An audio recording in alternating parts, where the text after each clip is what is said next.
ভয়ের সাথে আমরা সবাই পরিচিত, কষ্টও আমরা সবাই পেয়েছি। কখনো কখনো আমরা অসুস্থ হয়ে পড়ি, আর এমন সময় হলে মাতার মমতা, কখনো বাবার স্নেহ, কখনো বন্ধুদের পাশে থাকার অনুভূতি আমাদের রোগ নিরাময়ে সাহায্য করে। কখনো যদি আমরা নিরাশ হয়ে পড়ি, তখন যদি আমাদের কোনো আপনজন আমাদের দুটো ভালো কথা বলে, তখন আমাদের মনোবল বেড়ে যায়। ঠিক তেমন সংসারের এই রঙ্গমঞ্চে যদি আপনি পীড়িত অনুভব করেন, কিছু শুভ কথা আলোচনা করুন, কিছু স্তুতি গান করুন, কিছু মুহূর্তের জন্য হলেও নিজের ইষ্টদেবের কথা স্মরণ করুন আর প্রার্থনা করুন। সাহস বাড়বে, শক্তিও বৃদ্ধি পাবে এবং সামনে এগিয়ে চলার পথও দেখতে পাবেন। তখন এই মন প্রসন্ন হয়ে বলবে, রাধা রাধা।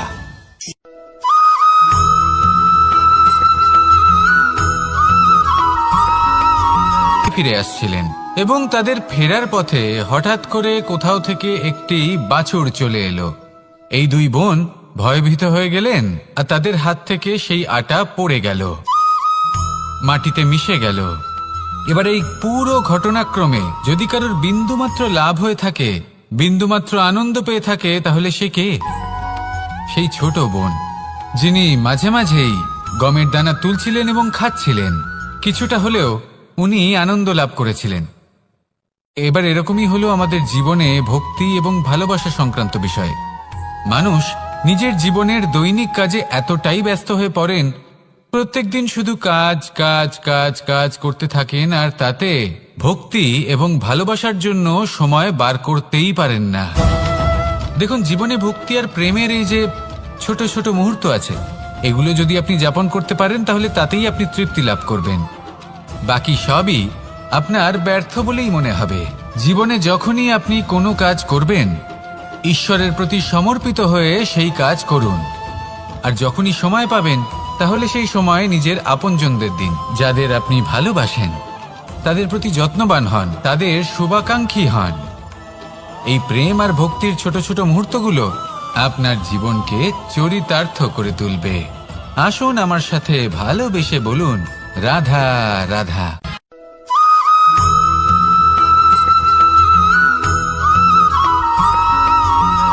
মানুষের মানসিকতা এমন হয় যে সে যতটা করে আশা করে যে তার থেকে অনেক বেশি তার বদলে সে পাবে। দেখুন, সবকিছুই আপনার ভাবনা চিন্তার উপর নির্ভর করছে। আপনি যদি ফলের বিষয়ে ভেবে কর্ম করতে থাকেন, তাহলে সেটা অনুচিত। জীবনের আসল আনন্দ হলো নিজের কর্ম করতে থাকা, ফলের চিন্তা করা উচিত নয়। যদি আপনি এরকম ভাবেন যে আমি এতটা করছি, আমার এতটা পাওয়া উচিত, সেই ভাবনা অনুচিত। যদি আপনি সেবার মানসিকতা নিয়ে কর্ম করতে থাকেন, কর্মচক্রে প্রবাহিত হন, যদি আপনি এমন ভাবনা রাখেন যে আমি এতটা পাচ্ছি, তাই এর থেকে অনেক বেশি আমি কর্ম করব, তাহলে নিশ্চিতরূপে আপনি যতটা করছেন তার থেকে অনেক বেশি আপনি পাবেন। আপনার আশার থেকে অনেক বেশি আপনি পাবেন। শুধু জীবনে অনেক বেশি কাজ করতে থাকুন, ফলের চিন্তা করবেন না। আর মনে রাখবেন, এই ভাবনাই সব থেকে বড় বীজ। কর্মের উপর বিশ্বাস রাখুন। জীবনে যা যা আপনি চান সবই সুখময় হবে। আসুন আর আমার সাথে ভালোবেসে বলুন, রাধা রাধা।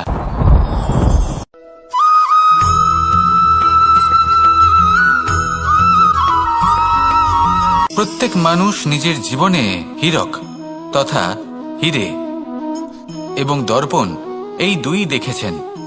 এই দুই হলো সাদা এবং এরা দুজনেই আলোর প্রতিফলন ঘটায় এবং এরা দুজনেই উজ্জ্বল হয়ে ওঠে। আপনি হয়তো মনে মনে ভাবছেন যে এটা কি ধরনের তুলনা করছি। একটা হীরে তো রত্ন, তার মূল্য দর্পণের থেকে অনেক গুণ বেশি। কিন্তু হীরে থাকাতে দর্পণের মূল্য কিন্তু কোনো অংশে কমে যায় না, তাই না? মানুষ যখন হীরে নিজের হাতে নেয়, তখন সবার আগে কি খোঁজে? দর্পণ, যাতে তার মধ্যে দিয়ে দেখে সে বুঝতে পারে যে সেই হীরে আদৌ তার শোভাবর্ধন করছে কিনা, তাকে ভালো দেখাচ্ছে কিনা, প্রসাধনের জন্য সেটা ব্যবহার করা ঠিক হবে কিনা। অর্থাৎ হীরের উপস্থিতিতে দর্পণের গুরুত্ব কম হলো না, দর্পণের কারণে হীরের মূল্য বোঝা গেল। আমাদের জীবনেও ঠিক এরকমই ঘটে। আপনারা যদি সংসারে নিজের আশেপাশে দেখেন, এমন অনেক মানুষ দেখতে পাবেন যারা নিজেদের ক্ষেত্রে মহান স্থানে পৌঁছেছেন, নিপুণ এবং শ্রেষ্ঠ হয়ে থাকেন, তাহলে নিজেকে ছোট মনে করবেন না। আসুন আর আমার সাথে ভালোবেসে বলুন, রাধা রাধা।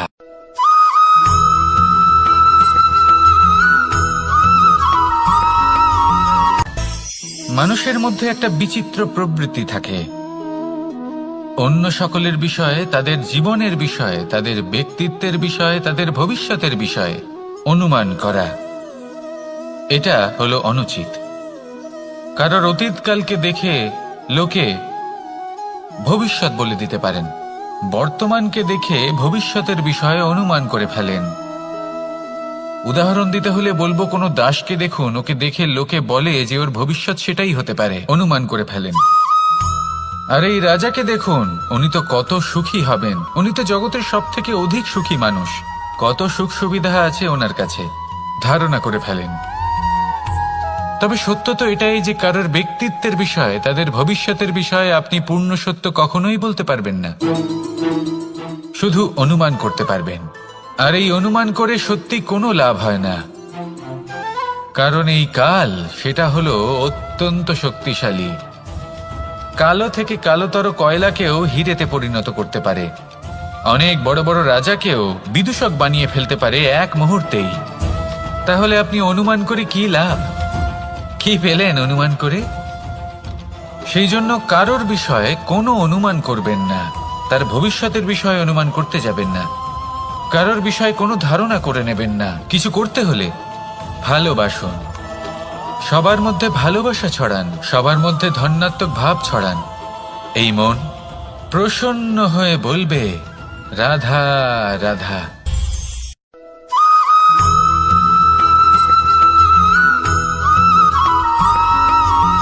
এই সংসারে সব থেকে বড় ব্যক্তি কে? আপনি বলবেন, এ কেমন ধরনের প্রশ্ন? কিন্তু এটা হলো সব থেকে উচিত প্রশ্ন। কেউ এর উত্তর দেবে যে সেই মহাপ্রতাপী রাজা, তিনি হলেন সব থেকে বড় ব্যক্তি, সেই বড় রাজনীতিবিদ, তিনিই সব থেকে বড় ব্যক্তি। আমি আপনাকে জানাই যে সংসারের সব থেকে বড় ব্যক্তি হলেন তিনি, যার সাথে দেখা করলে আপনি নিজেকে ছোট মনে করবেন না। কোনো ব্যক্তি যিনি সব থেকে বেশি শক্তিশালী, আপনি যদি তার সামনে যান, তাহলে উনি আপনার অন্তরের শক্তিকে বাইরে বের করে আনবে, আপনার অন্তরে লুকিয়ে থাকা শক্তিকে জাগ্রত করতে প্রেরণা প্রদান করবে। তিনি হলেন বড় ব্যক্তি, তিনি হলেন মহান ব্যক্তি। তিনি নন যিনি নিজের বল এবং ঐশ্বর্য দ্বারা আপনাকে তার সামনে ছোট প্রমাণ করবেন। এবং সেই জন্য মহাদেব আমার আরাধ্য হলেন আমার খুব প্রিয়। কারণ রাজা হোক বা ফকির, কেউ যদি ওনার সামনে যান তাহলে সে নিজেকে ছোট মনে করেন না। আপনিও যদি জীবনে অনেক বড় হতে চান, তাহলে কাউকে কখনো নিজেকে ছোট মনে করতে দেবেন না, তার অন্তরে বড় হয়ে ওঠার প্রেরণা প্রদান করুন। আসুন আমার সাথে ভালোবেসে বলুন, রাধা রাধা।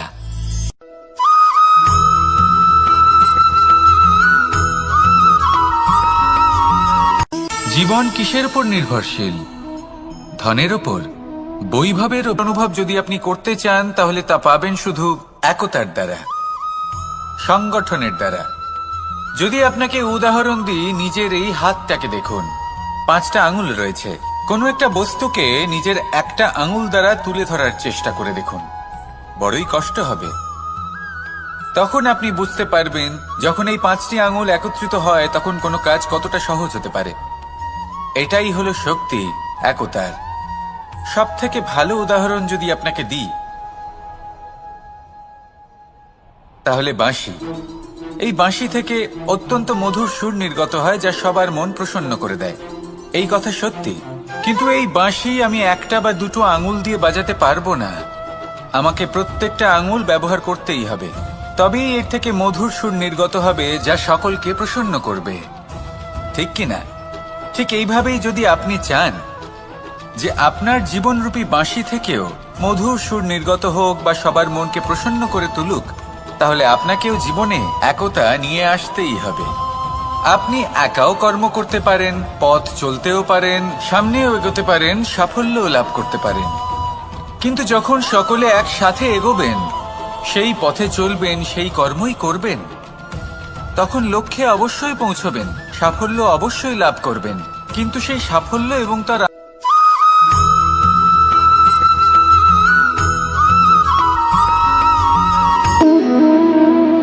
সম্পর্ক হলো আমাদের জীবনের একটি আধার।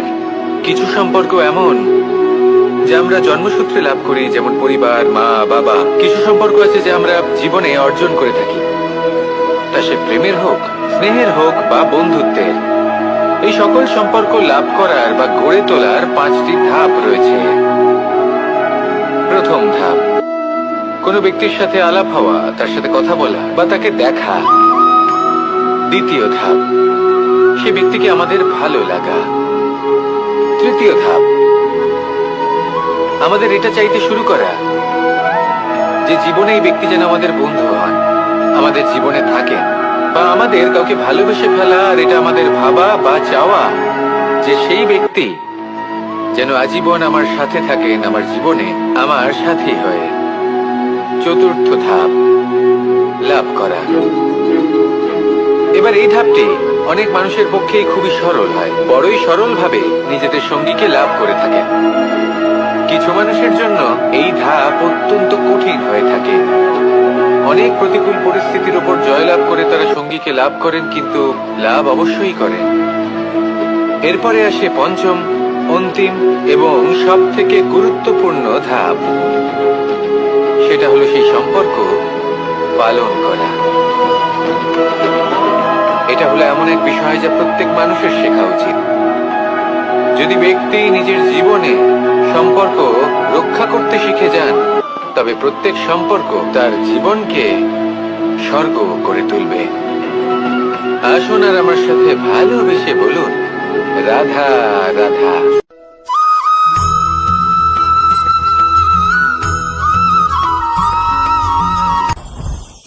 জীবনে কিছু শেখা অত্যন্ত গুরুত্বপূর্ণ।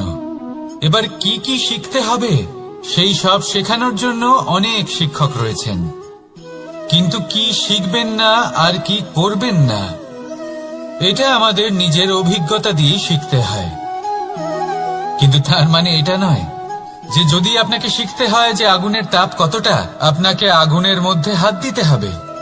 না, অন্য কারোর অভিজ্ঞতা দ্বারাও শিখতে পারেন। প্রশ্ন শুধুমাত্র একটাই যে আপনি কি শিখতে চান নাকি চান না। যদি আপনি এটাই ভাবেন যে আমি শুধুই নিজের অভিজ্ঞতা দ্বারাই শিখতে চাই, তাহলে জীবনকাল ছোট মনে হবে, অনেক কিছুই শিখতে পারবেন না। তাই নিজের সাথে সাথে বড়দের অভিজ্ঞতা দ্বারাও শেখা শুরু করে দিন। এই সংসারের অভিজ্ঞতা দ্বারা শিখতে শুরু করে দিন। আর এটা নিশ্চিত রূপে শেখা আবশ্যক যে কখন কি করবেন না, কোথায় থামতে হবে আর কোথায় থামবেন না। তাহলে আসুন আর আমার সাথে ভালোবেসে বলুন, রাধা রাধা।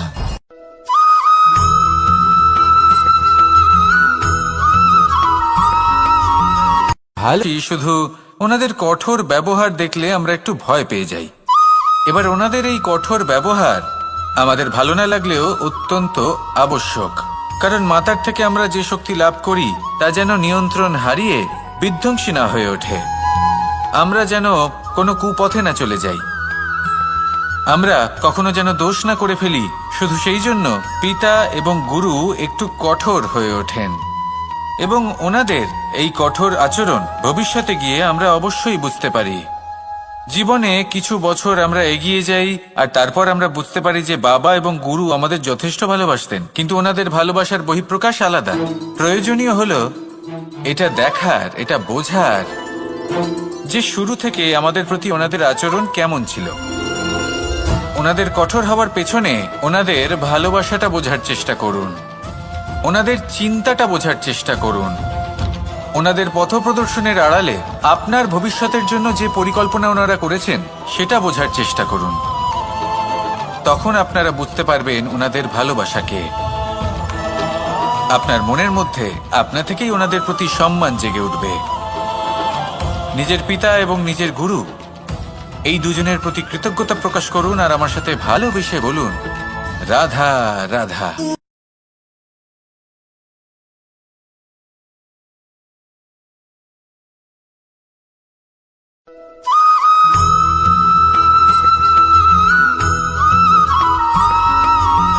পঞ্চতত্ত্বের মধ্যে দ্বিতীয় তত্ত্ব হল ধরণী, ভূমি, যাকে আমরা ধরণী মাতা বলি। এই ধরণী ধৈর্য ধারণ করে, আর এর ওপরেই আমাদের সমগ্র সংসার নির্ভরশীল। কারণ এই ভূমি সহ্য ক্ষমতা রাখে, এর সহ্য ক্ষমতা হল অপরিসীম। সন্তান যতই আঘাত প্রদান করুক না কেন, প্রেম পূর্বক সহ্য করে, আর তার বদলে অমূল্য রত্ন প্রদান করে। সন্তান যদি হাল চালায়, তাহলে তার বদলে তাকে অন্ন প্রদান করে। এটাই হলো ধরণী। এবার এর থেকে আমরা কি শিক্ষা পেতে পারি? এটাই যে কারোর জন্য কিছু করা বা কাউকে কিছু দেওয়া মনে কোনো কামনা ছাড়াই। আর এই কথাটা বুঝে যান, যদি কারোর জন্য কামনা না রেখে বা কোনো পাওয়ার আশা না রেখে কারোর জন্য কিছু করেন বা কারোকে কিছু দেন, যদি এটা আপনি শিখতে পারেন, তবে আপনি ভালোবাসতে শিখে গেছেন। আর সেই জন্যই এই ধরিত্রীকে মাতা বলা হয়। কারণ মাতা শুধু উনি নন যিনি গর্ভে সন্তানকে ধারণ করেন, মাতা তো উনিও যিনি জীবন বাঁচতে শেখান, যিনি জীবন বাঁচার উদাহরণ প্রদান করেন। তাহলে ধরণীর থেকে এই নিঃস্বার্থ ভাব শিখুন, নিঃস্বার্থ ভালোবাসা শিখুন, আর এই ভালোবাসার সাথেই বলুন, রাধা রাধা।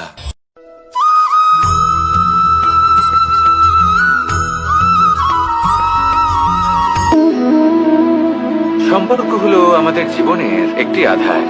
কিছু সম্পর্ক এমন যা আমরা জন্মসূত্রে লাভ করি, যেমন পরিবার, মা, বাবা। কিছু সম্পর্ক আছে যে আমরা জীবনে অর্জন করে থাকি, তা সে প্রেমের হোক, স্নেহের হোক বা বন্ধুত্বের। এই সকল সম্পর্ক লাভ করার বা গড়ে তোলার 5টি ধাপ রয়েছে।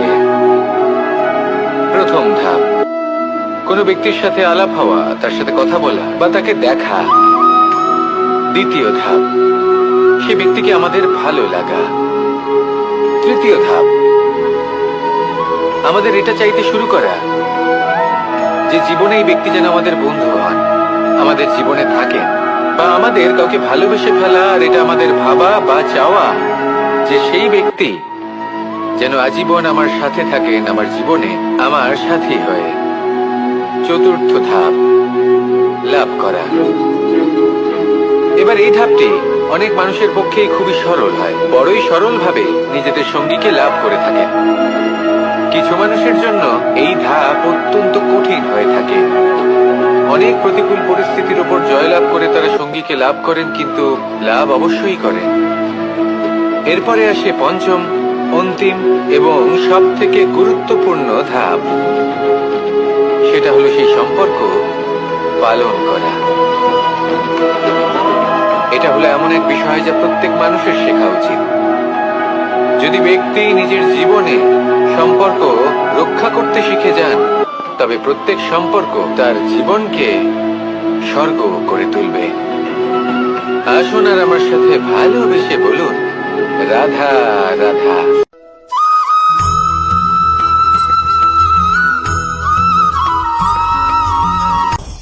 আপনি কখনো পর্বতের শিখরে উঠেছেন? আপনি দেখতে পাবেন পর্বতের পদতলে প্রচুর সুন্দর ফুল রয়েছে, সবুজ বনানী রয়েছে। যত আপনি ওপরে উঠতে থাকবেন, তত ফুল কমতে থাকবে, সবুজ বনানী কমতে থাকবে। আরো কিছুটা ওপরে উঠলে কাঁটা জাতীয় গাছ দেখতে পাবেন, শুকনো গাছ দেখতে পাবেন। আরো যদি ওপরে ওঠেন তাহলে পাষাণ দেখতে পাবেন। আরো ওপরে উঠলে হিমখণ্ড দেখতে পাবেন।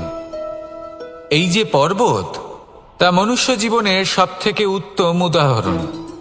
মানুষ যখন সাফল্যের শিখরে পৌঁছতে চান, মহানুভবতার শিখরে পৌঁছতে চান, পথে যত আস্তে আস্তে উপরে উঠতে থাকেন, ততই ভৌতিক বস্তু তার থেকে বিচ্ছিন্ন হতে থাকে। যদি তিনি সেই ভৌতিক বস্তুগুলি ত্যাগ না করতে পারেন, তাহলে কখনোই সেই স্থানে পৌঁছতে পারবেন না। আর মানুষ যদি উচিত ত্যাগ করতে পারেন, পথে অগ্রসর হতে থাকেন, এগোতে থাকেন, তাহলে একদিন না একদিন তিনি মহানুভবতার, জ্ঞানের, সাফল্যের হিমের স্বাদ অবশ্যই লাভ করবেন। মনে রাখবেন, মানব জীবনে ত্যাগ হলো অত্যন্ত গুরুত্বপূর্ণ অংশ। আসুন আমার সাথে ভালোবেসে বলুন, রাধা রাধা।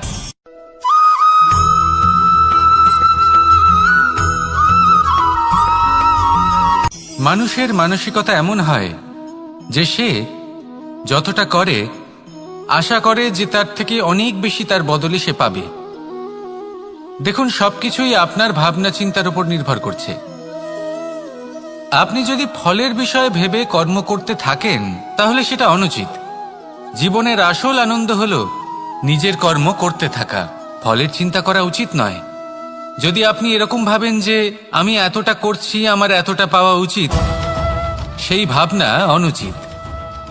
যদি আপনি সেবার মানসিকতা নিয়ে কর্ম করতে থাকেন, কর্মচক্রে প্রবাহিত হন, যদি আপনি এমন ভাবনা রাখেন যে আমি এতটা পাচ্ছি, তাই এর থেকে অনেক বেশি আমি কর্ম করব, তাহলে নিশ্চিতরূপে আপনি যতটা করছেন তার থেকে অনেক বেশি আপনি পাবেন। আপনার আশার থেকে অনেক বেশি আপনি পাবেন।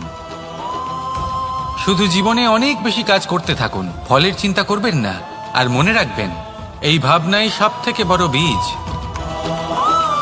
কর্মের উপর বিশ্বাস রাখুন। জীবনে যা যা আপনি চান সবই সুখময় হবে। আসুন আর আমার সাথে ভালোবেসে বলুন, রাধা রাধা।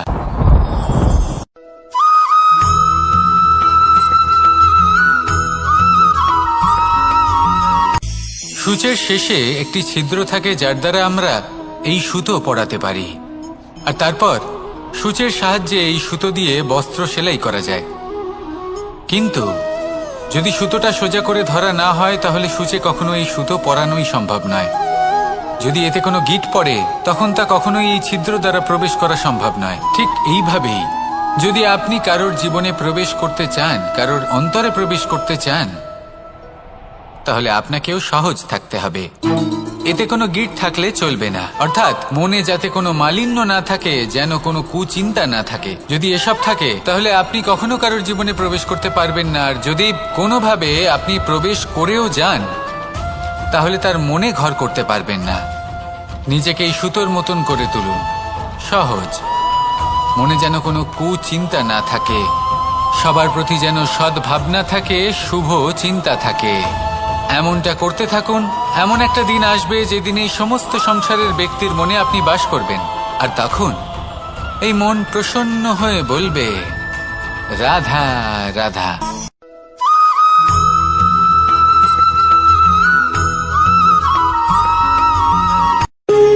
যখন মানুষের মৃত্যু হয় তখন কি হয়? অনেক সংখ্যক মানুষ শোক পালন করতে চলে আসেন। যে ব্যক্তি মৃত্যু লাভ করেছেন তার অনেক বস্তু থাকে যেগুলো তার প্রিয়, যেগুলো তিনি ব্যবহার করেছেন। তার শয্যা, তার বস্ত্র, তার আভূষণ সবকিছু তার থেকে বিচ্ছিন্ন করা হয় এবং খালি হাতে তাকে শ্মশানের উদ্দেশ্যে রওনা করা হয়।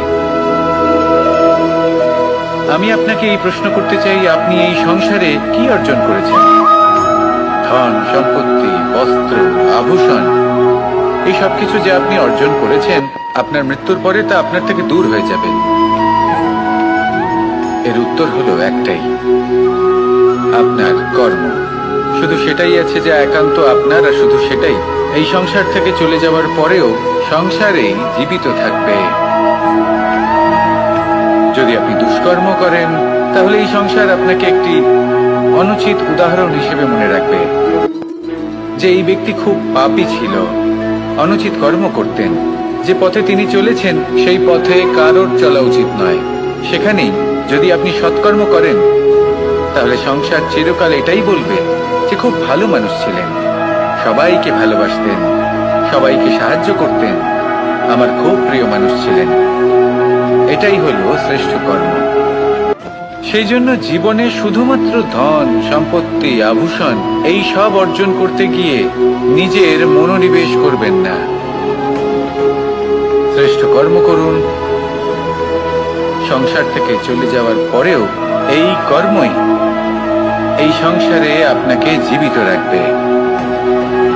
আসুন আমার সাথে ভালোবেসে বলুন, রাধা রাধা।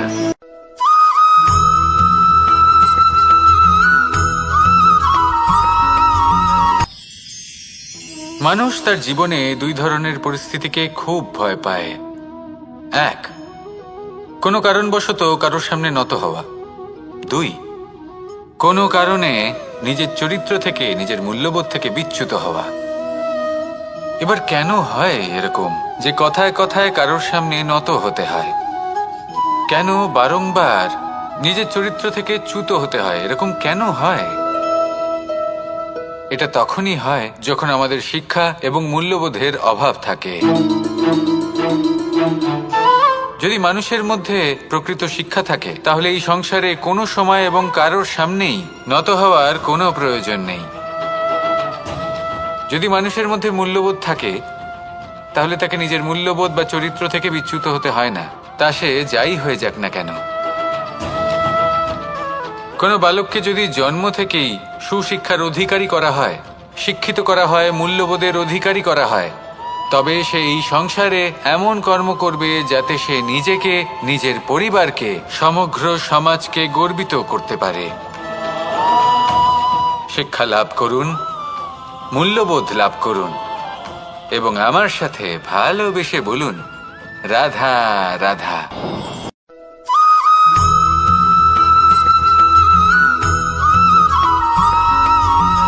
কথায় আছে যে এমন কোনো অক্ষর নেই যার দ্বারা কোনো মন্ত্র হয় না। এমন কোনো বনস্পতি নেই যা নিজেই একটা ঔষধি নয়। পৃথিবীর এমন কোনো ব্যক্তি নেই যার মধ্যে কোনো যোগ্যতা থাকে না। শুধু প্রয়োজন হলো যে ব্যক্তিকে আমরা খুঁজে চলেছি তাকে সঠিকভাবে চিনে নেওয়া। যদি তার যোগ্যতা, তার বিশেষত্ব আমরা বুঝতেই না পারি, তাহলে আর লাভ কি রইল?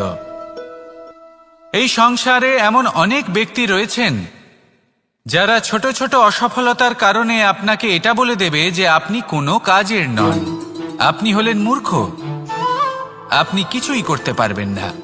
এইসব কথায় কখনোই বিশ্বাস করবেন না, কারণ আপনি এবং প্রত্যেকটি জীব এই পরমাত্মা এবং এই প্রকৃতির সৃষ্টি, যা অত্যন্ত বিশেষ। যদি আপনাকে উদাহরণ দিই, তাহলে একদিকে আছে তরোয়াল, একটা বড় লম্বা তরোয়াল যার দ্বারা যুদ্ধ করা যায়, জয়লাভ করা যায়। আর অন্যদিকে রয়েছে একটা ছোট্ট সূচ, কিন্তু যে কাজ একটা ছোট্ট সূচ করতে পারে তা একটা তরোয়াল দ্বারা সম্ভব নয়। এর অর্থ হলো এটাই যে প্রত্যেকটা রচনা অত্যন্ত অমূল্য এবং অত্যন্ত বিশেষ হয়। তাহলে বিশ্বাস রাখুন যে আপনি অত্যন্ত বিশেষ একজন, আর প্রেমের সাথে বলুন, রাধা রাধা।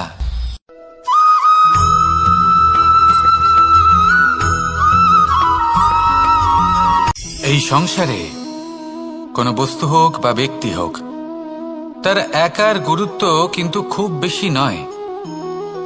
একটা উদাহরণ হিসেবে বৃষ্টির ফোঁটাকে ভেবে দেখুন। যদি একটি বৃষ্টির ফোঁটা হয় তাহলে তার খুব বেশি গুরুত্ব থাকে না, কিন্তু যখন সহস্র বৃষ্টির ফোঁটা মেঘের মধ্যে দিয়ে ঝরে পড়ে, তখন সেটা বর্ষার রূপ ধারণ করে। সেই বর্ষা যা এই প্রকৃতিকে শান্ত করে। সেইভাবেই পাথরের ছোট টুকরো, তার খুব বেশি গুরুত্ব থাকে না, কিন্তু যখন অসংখ্য পাথরের টুকরো একত্রিত হয় তখন তা পর্বতের আকার ধারণ করে। সেইভাবেই কিছু মানুষ যখন একত্রিত হন তখন তৈরি হয় পরিবার, কিছু পরিবার যখন একত্রিত হয় তখন তৈরি হয় সমাজ, যখন অনেক সংখ্যক সমাজ একত্রিত হয় তখন তৈরি হয় রাজ্য। এবার এই রাজ্যের সবথেকে গুরুত্বপূর্ণ ব্যক্তি হতে পারেন রাজা, কিন্তু তাও সেই রাজা একা কিছু করতে পারেন না। যুদ্ধ লড়ার সময় তারও নিজের সৈন্যদলকে প্রয়োজন পড়ে। কিন্তু এই সংসারে এমন একজন ব্যক্তি আছেন যিনি একাই সব কাজ করতে থাকেন, এবং সেই ব্যক্তি হলেন মা। আমাদের জীবনে একজন পিতার ভূমিকা কিন্তু নিঃসন্দেহে অমূল্য, কিন্তু আমাদের সকলের জীবনে যে ভূমিকা একজন মায়ের তা অন্য কারোর থাকে না। একজন মা একাই সন্তানকে বড় করতে পারেন, সংস্কারী করে তুলতে পারেন, তার জন্য পরিশ্রম করেন। আর এত কিছু কাজ করার পরেও তার কাজের জন্য তিনি প্রশংসা অবশ্য পান না। উল্টে যদি সেই সন্তান অনুচিত পথে চালিত হয়, অনুচিত কর্ম করে, তখন সেই মাকেই অপবাদের পাত্র হয়ে উঠতে হয়। আমাদের জীবনে মায়ের যোগদান কতটা সেটা বুঝুন। আপনাকে বড় করে তোলার জন্য উনি কতটা পরিশ্রম করেছেন সেটা বুঝুন। আজ থেকে, এখন থেকে, এই মুহূর্ত থেকে মাকে সম্মান করতে শিখুন। যখন সময় পাবেন, যখন সুযোগ হবে, তখন তার প্রশংসা করুন।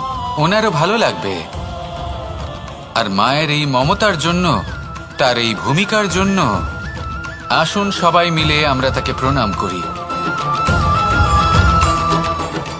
আর সকলে মিলে ভালোবেসে বলি, রাধা রাধা।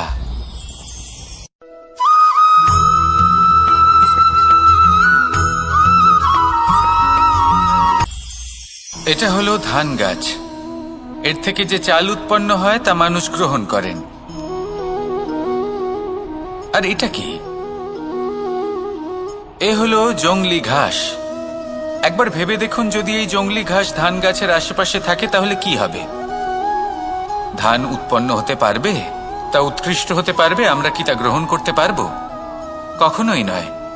এই জংলি ঘাস ধানকে নষ্ট করে দেবে, কিন্তু নিজে জীবিত থাকবে।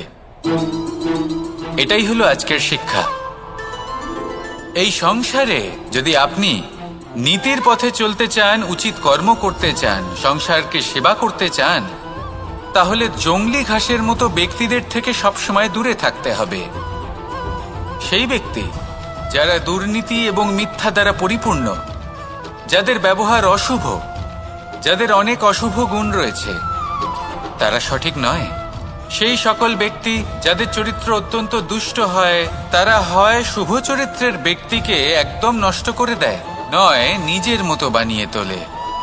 তাই যদি আপনি নীতির পথে চলতে চান, এই সংসারের জন্য শুভ কর্ম করতে চান, তাহলে সেই সঙ্গ লাভ করুন যে সঙ্গ জ্ঞানে পরিপূর্ণ, যাদের মধ্যে অনেক গুণ আছে, যাদের থেকে প্রতিদিন কিছু শিখতে পারবেন। এমন ব্যক্তির সাথে জীবন অতিবাহিত করুন। দুরাচারীদের থেকে দূরে থাকুন। তবেই এই মন প্রসন্ন হয়ে বলবে, রাধা রাধা।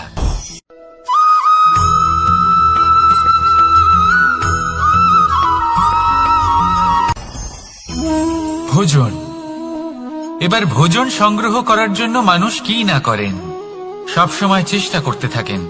ফসল উৎপাদনের জন্য অনেক পরিশ্রম করতে থাকেন, কিন্তু অনেক সময় অনেক পরিশ্রম করার পরেও ফসল ভালো উৎপাদন হয় না। এর কারণ কি? কারণ হলো এটাই যে আপনি পরিশ্রম হয়তো অনেক করেছেন, কিন্তু আপনার নজর তো সেই বীজের দিকে ছিলই না যা আপনি রোপণ করেছেন। সেই জন্য সব সময় কোনো বীজ রোপণ করার আগে তাকে পরখ করে দেখুন। তা অত্যন্ত আবশ্যক। আর সেইভাবেই যখনই কোনো কর্মের প্রশ্ন আসে, তাহলে সেখানে শুধুমাত্র পরিশ্রম যথেষ্ট নয়। সেই কাজের প্রতি আপনার কর্তব্য কি, আপনার উদ্দেশ্য কি, সেটা জানা হলো অত্যন্ত গুরুত্বপূর্ণ। তাই কর্ম করুন, কিন্তু সেই কর্মের প্রতি আপনার যা উদ্দেশ্য তার মাহাত্ম্য বুঝতে চেষ্টা করুন। তাহলে আসুন আমার সাথে ভালোবেসে বলুন, রাধা রাধা।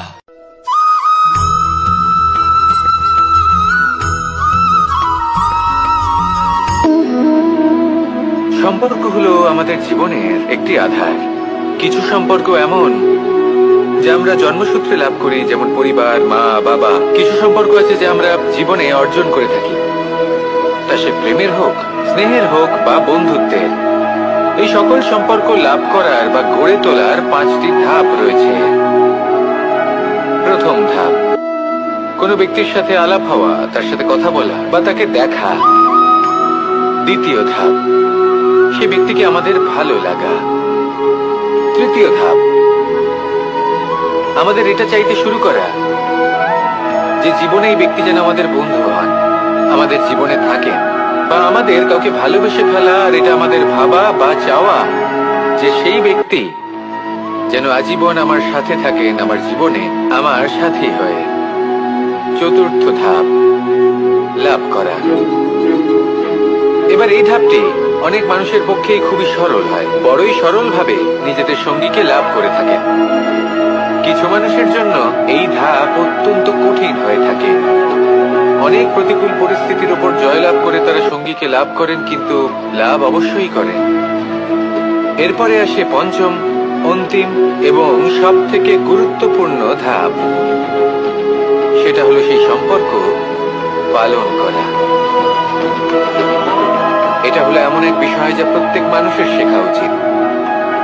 যদি ব্যক্তি নিজের জীবনে সম্পর্ক রক্ষা করতে শিখে যান, তবে প্রত্যেক সম্পর্ক তার জীবনকে স্বর্গ করে তুলবে। আসুন আর আমার সাথে ভালোবেসে বলুন, রাধা রাধা।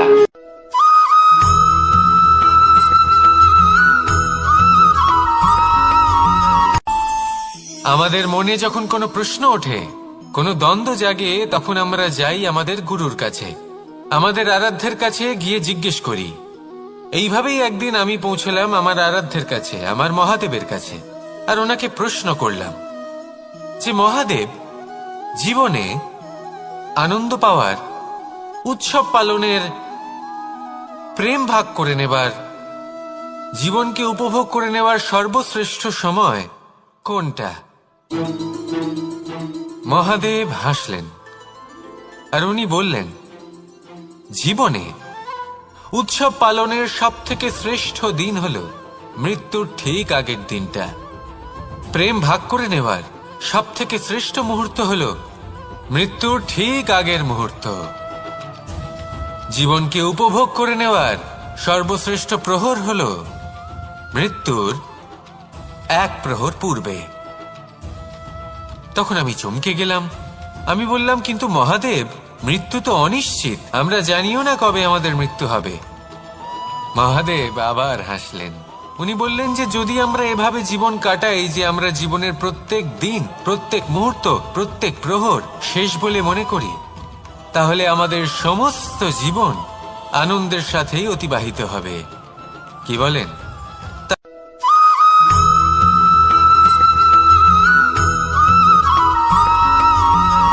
এই সংসারে কোনো বস্তু হোক বা ব্যক্তি হোক, তার একার গুরুত্ব কিন্তু খুব বেশি নয়। একটা উদাহরণ হিসেবে বৃষ্টির ফোঁটাকে ভেবে দেখুন। যদি একটি বৃষ্টির ফোঁটা হয় তাহলে তার খুব বেশি গুরুত্ব থাকে না, কিন্তু যখন সহস্র বৃষ্টির ফোঁটা মেঘের মধ্যে দিয়ে ঝরে পড়ে, তখন সেটা বর্ষার রূপ ধারণ করে। সেই বর্ষা যা এই প্রকৃতিকে শান্ত করে। সেইভাবেই পাথরের ছোট টুকরো, তার খুব বেশি গুরুত্ব থাকে না, কিন্তু যখন অসংখ্য পাথরের টুকরো একত্রিত হয় তখন তা পর্বতের আকার ধারণ করে। সেইভাবেই কিছু মানুষ যখন একত্রিত হন তখন তৈরি হয় পরিবার, কিছু পরিবার যখন একত্রিত হয় তখন তৈরি হয় সমাজ, যখন অনেক সংখ্যক সমাজ একত্রিত হয় তখন তৈরি হয় রাজ্য। এবার এই রাজ্যের সব থেকে গুরুত্বপূর্ণ ব্যক্তি হতে পারেন রাজা, কিন্তু তাও সেই রাজা একা কিছু করতে পারেন না। যুদ্ধ লড়ার সময় তারও নিজের সৈন্যদলকে প্রয়োজন পড়ে। কিন্তু এই সংসারে এমন একজন ব্যক্তি আছেন যিনি একাই সব কাজ করতে থাকেন, এবং সেই ব্যক্তি হলেন মা। আমাদের জীবনে একজন পিতার ভূমিকা কিন্তু নিঃসন্দেহে অমূল্য, কিন্তু আমাদের সকলের জীবনে যে ভূমিকা একজন মায়ের তা অন্য কারোর থাকে না। একজন মা একাই সন্তানকে বড় করতে পারেন, সংস্কারী করে তুলতে পারেন, তার জন্য পরিশ্রম করেন। আর এত কিছু কাজ করার পরেও তার কাজের জন্য তিনি প্রশংসা অবশ্য পান না। উল্টে যদি সেই সন্তান অনুচিত পথে চালিত হয়, অনুচিত কর্ম করে, তখন সেই মাকেই অপবাদের পাত্র হয়ে উঠতে হয়। আমাদের জীবনে মায়ের যোগদান কতটা সেটা বুঝুন। আপনাকে বড় করে তোলার জন্য উনি কতটা পরিশ্রম করেছেন সেটা বুঝুন। আজ থেকে, এখন থেকে, এই মুহূর্ত থেকে মাকে সম্মান করতে শিখুন। যখন সময় পাবেন, যখন সুযোগ হবে, তখন তার প্রশংসা করুন, ওনারও ভালো লাগবে। আর মায়ের এই মমতার জন্য, তার এই ভূমিকার জন্য আসুন সবাই মিলে আমরা তাকে প্রণাম করি আর সকলে মিলে ভালোবেসে বলি, রাধা রাধা।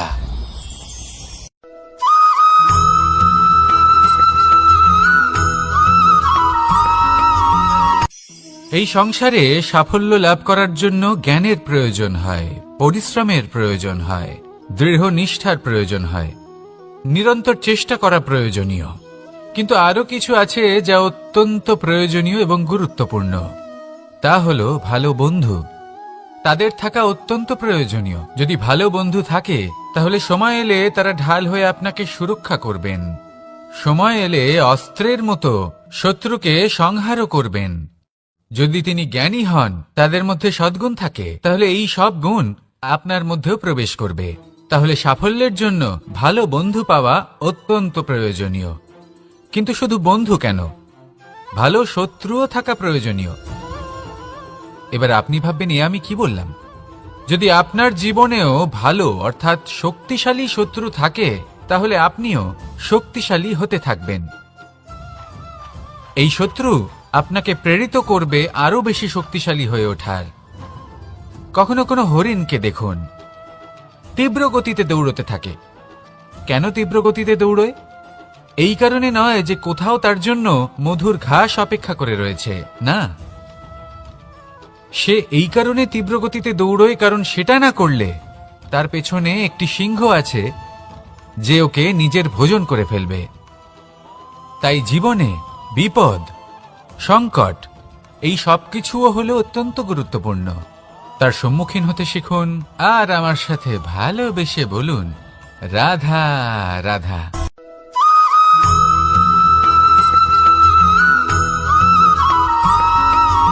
কথায় আছে, প্রত্যেক পুত্র তার পিতার প্রতিচ্ছবি হয়, আর সমস্ত প্রতিচ্ছবি চায় যেন সে তার অস্তিত্ব প্রাপ্ত করতে পারে। পুত্র চায় সে যেন তার পিতার মতো হয়, বা কখনো কখনো তার থেকেও শ্রেষ্ঠ হয়। সেটা কোনো অনুচিত ব্যাপার নয়। অনুচিত তখন হয় যখন পুত্র নিজের পিতার মতো হবার স্বপ্ন পূরণ করতে গিয়ে বা তার থেকেও শ্রেষ্ঠ হওয়ার স্বপ্ন পূরণে অনুচিত পথের আশ্রয় নেয়। কারণ তারপরে সে তার পিতার গুণগুলি আত্মসাৎ করতে চায় না। সে শুধুই এটা চায় যে সংসারের চোখে যেন আমি শ্রেষ্ঠ প্রমাণিত হই। এটা অনুচিত। সংসারে এমন অনেক মানুষ আছেন যারা এই কারণে শ্রেষ্ঠ হওয়ার চেষ্টা করেন যাতে তার পরিবারের তার পিতার সম্মান বৃদ্ধি পায়। এমনও মানুষ থাকেন, আর এটাই হলো পার্থক্য উদ্দেশ্যের। মনে রাখবেন, যদি আপনার উদ্দেশ্য শুভ হয় তাহলে পথও শুভ হবে। যদি আপনার উদ্দেশ্য অশুভ হয় তাহলে পথও অশুভ হবে। তাহলে নিজের পিতার মতো হবার চেষ্টা অবশ্যই করুন, তার থেকেও শ্রেষ্ঠ হওয়ার চেষ্টা অবশ্যই করুন। কিন্তু মনে রাখবেন, আপনার সংকল্প আর আপনার উদ্দেশ্য এই দুই শুভ হওয়া উচিত। তাহলে আসুন আর আমার সাথে ভালোবেসে বলুন, রাধা রাধা।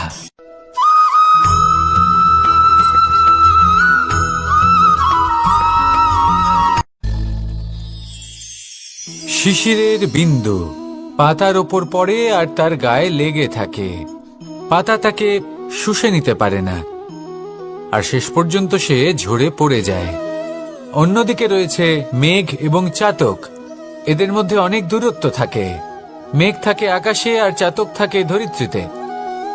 কিন্তু যখন এই মেঘ থেকে বৃষ্টি ঝরে পড়ে, এই চাতক কিন্তু সেই জলই পান করে, নয়তো সে তৃষ্ণার্ত থেকে যায়। এবার অন্যদিকে দেখলাম শিশির বিন্দু আর পাতার এই সম্পর্ক। এরা খুব কাছাকাছি থাকে, ঘনিষ্ঠও থাকে।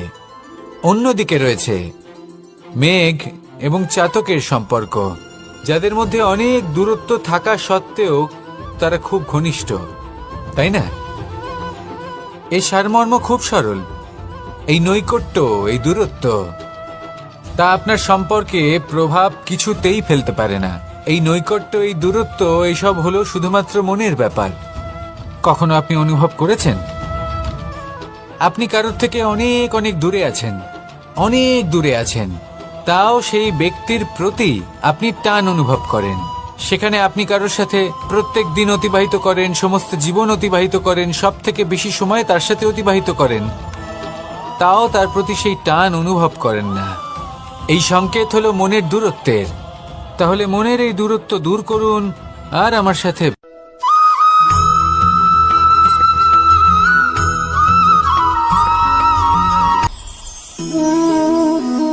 শক্তি এক অত্যন্ত বিচিত্র বস্তু, বা বলতে পারেন অনুভূতি। পিতা সবসময় চান যেন তিনি তার শক্তি পুত্রকে। আসুন আপনাকে সহজে বোঝাই।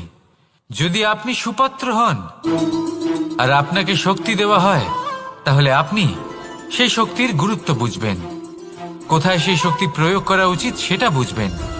আর এটা যেহেতু অর্জন করা শক্তি হবে, সেই শক্তির অপব্যবহার হবে না।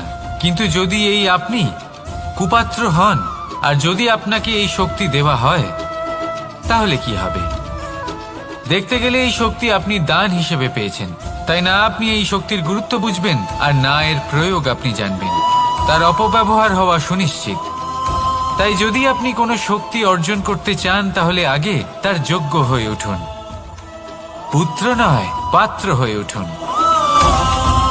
আর আমার সাথে ভালোবেসে বলুন, রাধা রাধা।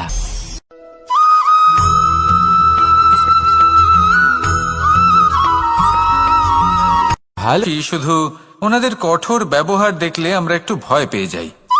এবার ওনাদের এই কঠোর ব্যবহার আমাদের ভালো না লাগলেও অত্যন্ত আবশ্যক, কারণ মাতার থেকে আমরা যে শক্তি লাভ করি তা যেন নিয়ন্ত্রণ হারিয়ে বিধ্বংসী না হয়ে ওঠে। আমরা যেন কোনো কুপথে না চলে যাই, আমরা কখনো যেন দোষ না করে ফেলি। শুধু সেই জন্য পিতা এবং গুরু একটু কঠোর হয়ে ওঠেন, এবং ওনাদের এই কঠোর আচরণ ভবিষ্যতে গিয়ে আমরা অবশ্যই বুঝতে পারি। জীবনে কিছু বছর আমরা এগিয়ে যাই আর তারপর আমরা বুঝতে পারি যে বাবা এবং গুরু আমাদের যথেষ্ট ভালোবাসতেন, কিন্তু ওনাদের ভালোবাসার বহিঃপ্রকাশ আলাদা। প্রয়োজনীয় হলো এটা দেখার, এটা বোঝার যে শুরু থেকে আমাদের প্রতি ওনাদের আচরণ কেমন ছিল। ওনাদের কঠোর হওয়ার পেছনে ওনাদের ভালোবাসাটা বোঝার চেষ্টা করুন, ওনাদের চিন্তাটা বোঝার চেষ্টা করুন, ওনাদের পথপ্রদর্শনের আড়ালে আপনার ভবিষ্যতের জন্য যে পরিকল্পনা ওনারা করেছেন সেটা বোঝার চেষ্টা করুন। তখন আপনারা বুঝতে পারবেন ওনাদের ভালোবাসাকে। আপনার মনের মধ্যে আপনা থেকেই ওনাদের প্রতি সম্মান জেগে উঠবে। নিজের পিতা এবং নিজের গুরু এই দুজনের প্রতি কৃতজ্ঞতা প্রকাশ করুন আর আমার সাথে ভালোবেসে বলুন, রাধা রাধা।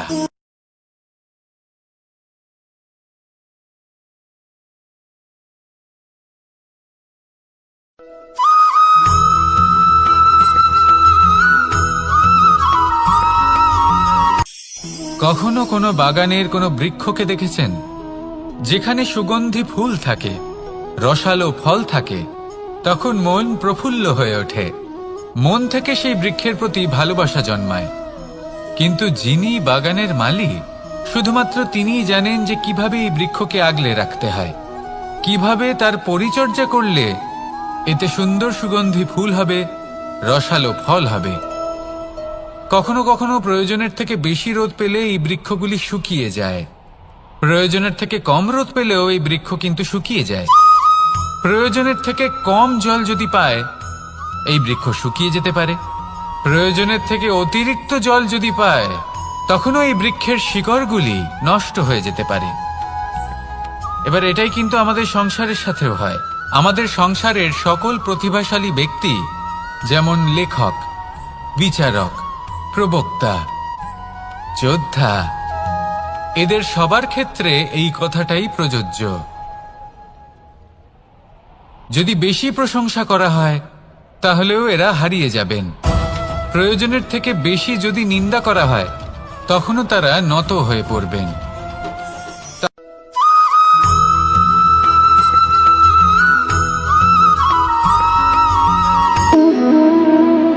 সম্পর্ক হলো আমাদের জীবনের একটি আধার। কিছু সম্পর্ক এমন যা আমরা জন্মসূত্রে লাভ করি, যেমন পরিবার, মা, বাবা। কিছু সম্পর্ক আছে যা আমরা জীবনে অর্জন করে থাকি, তা সে প্রেমের হোক, স্নেহের হোক বা বন্ধুত্বের। এই সকল সম্পর্ক লাভ করার বা গড়ে তোলার 5টি ধাপ রয়েছে।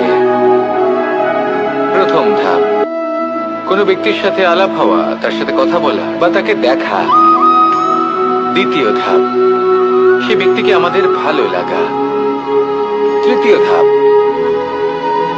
আমাদের এটা চাইতে শুরু করা যে জীবনে এই ব্যক্তি যেন আমাদের বন্ধু হন, আমাদের জীবনে থাকেন, বা আমাদের কাউকে ভালোবেসে ফেলা। আর এটা আমাদের ভাবা বা চাওয়া যে সেই ব্যক্তি যেন আজীবন আমার সাথে থাকেন, আমার জীবনে আমার সাথী হয়ে।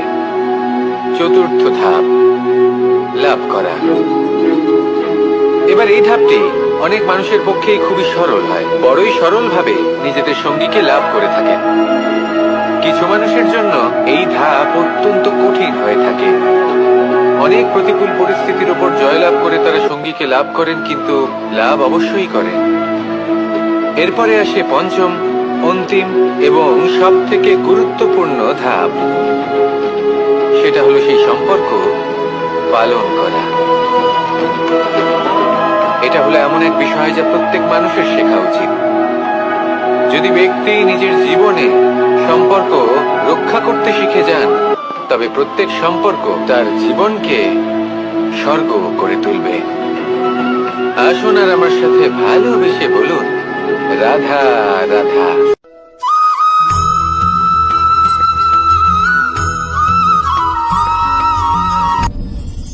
আপনি কি কখনো কোনো জলের ধারা দেখেছেন?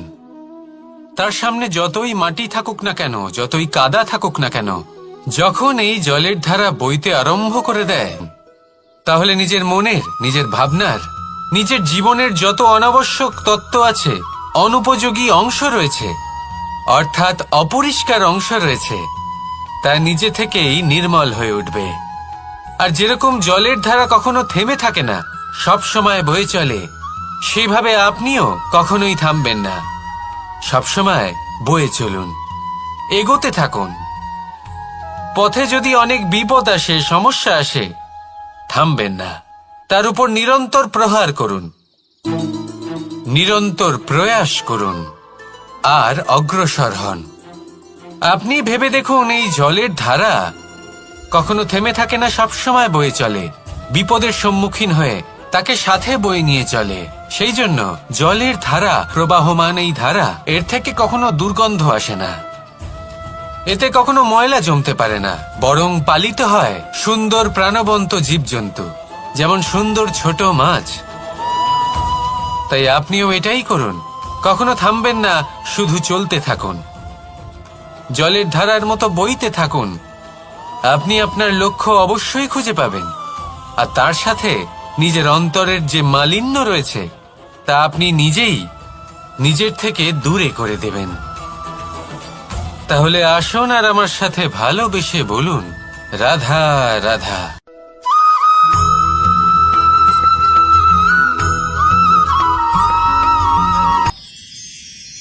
মানুষ তার জীবনে দুই ধরনের পরিস্থিতিকে খুব ভয় পায়। এক, কোনো কারণবশত কারোর সামনে নত হওয়া। দুই, কোনো কারণে নিজের চরিত্র থেকে, নিজের মূল্যবোধ থেকে বিচ্যুত হওয়া। এবার কেন হয় এরকম যে কথায় কথায় কারোর সামনে নত হতে হয়? কেন বারংবার নিজের চরিত্র থেকে চ্যুত হতে হয়? এরকম কেন হয়? এটা তখনই হয় যখন আমাদের শিক্ষা এবং মূল্যবোধের অভাব থাকে। যদি মানুষের মধ্যে প্রকৃত শিক্ষা থাকে, তাহলে এই সংসারে কোনো সময় এবং কারোর সামনেই নত হওয়ার কোনো প্রয়োজন নেই। যদি মানুষের মধ্যে মূল্যবোধ থাকে, তাহলে তাকে নিজের মূল্যবোধ বা চরিত্র থেকে বিচ্যুত হতে হয় না, তা সে যাই হয়ে যাক না কেন। কোনো বালককে যদি জন্ম থেকেই সুশিক্ষার অধিকারী করা হয়, শিক্ষিত করা হয়, মূল্যবোধের অধিকারী করা হয়, তবে সে এই সংসারে এমন কর্ম করবে যাতে সে নিজেকে, নিজের পরিবারকে, সমগ্র সমাজকে গর্বিত করতে পারে। শিক্ষা লাভ করুন, মূল্যবোধ লাভ করুন এবং আমার সাথে ভালোবেসে বলুন, রাধা রাধা।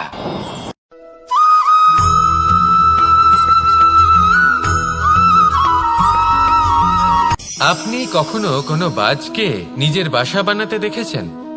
এই বাজ যখনই কোনো বাসা বানায়, তখন উঁচু গাছের ডালে বা কোনো পর্বতের শিখরে বাসা বানায় অনেক উচ্চতায়, আর সেখানে তার সন্তানও জন্মগ্রহণ করে। যখন এই সন্তানেরা জন্মায় তখন এই বাজ খুবই ভালোবেসে এবং খুব সাবধানে এদের পালন পোষণ করে। নিজের ঠোঁট দিয়ে তাদের ঠোঁটে খাবার পরিবেশন করে। কিন্তু যেই সেই সন্তানেরা হৃষ্টপুষ্ট হয়ে যায় এবং সেই কথা বাজ নিজে বুঝতে পেরে যায়, সেই বাজ নিজেই সেই বাসা ছিন্ন ভিন্ন করে দেয়। সেই সন্তান যাদের সবেমাত্র ডানা গজিয়েছে, কিভাবে উড়তে হয় তারা জানে না, সেই সন্তানগুলিকে উচ্চতা থেকে ঠেলে দেয়। সেই সন্তান প্রথমে ভয়ভীত হয়ে যায়। তারা সামনে মৃত্যুকে দেখতে পেয়ে ভয়ের কারণে তাদের ডানা ঝাপটাতে থাকে, আর সেই প্রক্রিয়াতেই সেই সন্তানগুলি উড়তে শুরু করে দেয়। এবার এই ঘটনায় আমরা কি শিক্ষা পেতে পারি? এটাই, যদি আপনি মাতা পিতা হন তাহলে নিজের সন্তানকে অবশ্যই স্নেহ করুন, কিন্তু তাদেরকে নিজের আঁচলের তলায় বেঁধে রাখবেন না। যদি আপনি চান আপনার সন্তান জীবনে উন্নতি করুক, তাহলে নিজের মুঠো থেকে তাদের স্বতন্ত্র করে দিন। এই সংসারে সংঘর্ষ করতে দিন। সেই সন্তান নিজেই বুঝতে পারবে যে জন্মের সময় পাওয়া ডানা কি করে ব্যবহার করতে হয়। আর আপনার চোখের সামনে আপনার সন্তান এই আকাশে উড়তে থাকবে। তাহলে আসুন আমার সাথে ভালোবেসে বলুন, রাধা রাধা।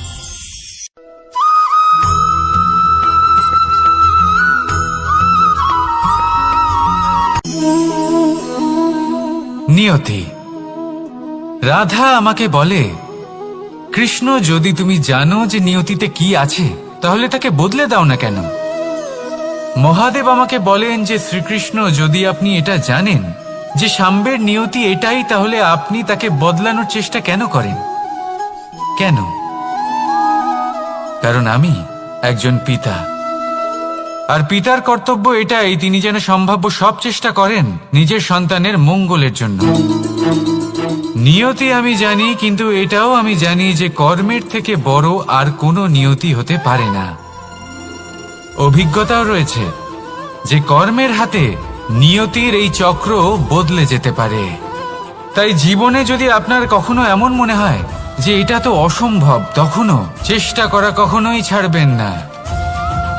কে বলতে পারে আপনারই কর্মের কোনো এক বীজ হয়তো নিয়তির চাকায় আটকে গেল, আর নিয়তিকে নিজের পথ পাল্টাতে হলো, ঠিক কিনা? সেই জন্য নিয়তিকে ভাগ্য মেনে নিয়ে চুপ করে বসে থাকবেন না। নিজের নিয়তি স্বয়ং নিজের কর্মের দ্বারা নির্ধারিত করুন, কারণ আপনার এই কর্মের ওপরেই আপনার অধিকার রয়েছে, আর এই অধিকারকে নিয়তি অনেক সময় সম্মানও করে। তাহলে আসুন আর আমার সাথে ভালোবেসে বলুন, রাধা রাধা।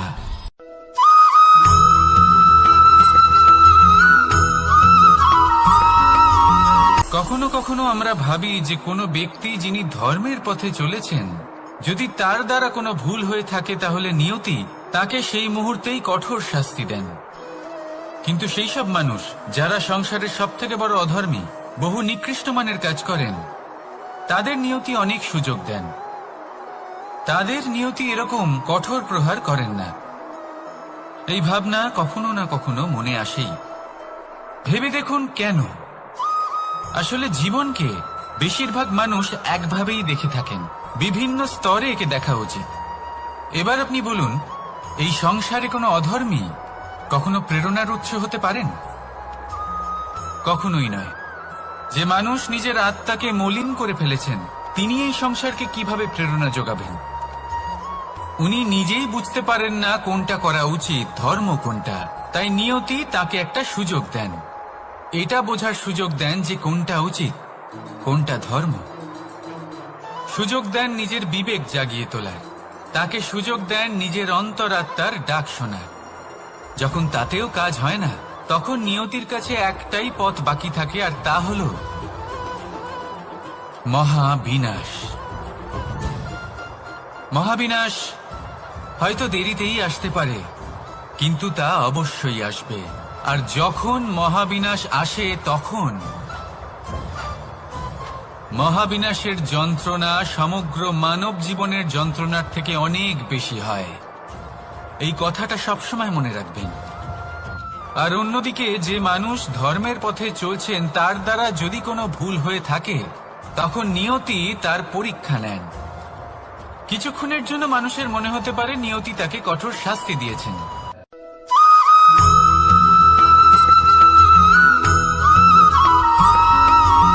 এই সংসারে কখনো কোনো ব্যক্তিকে তার বাইরের পোশাক দেখে বিচার করার চেষ্টা করবেন না।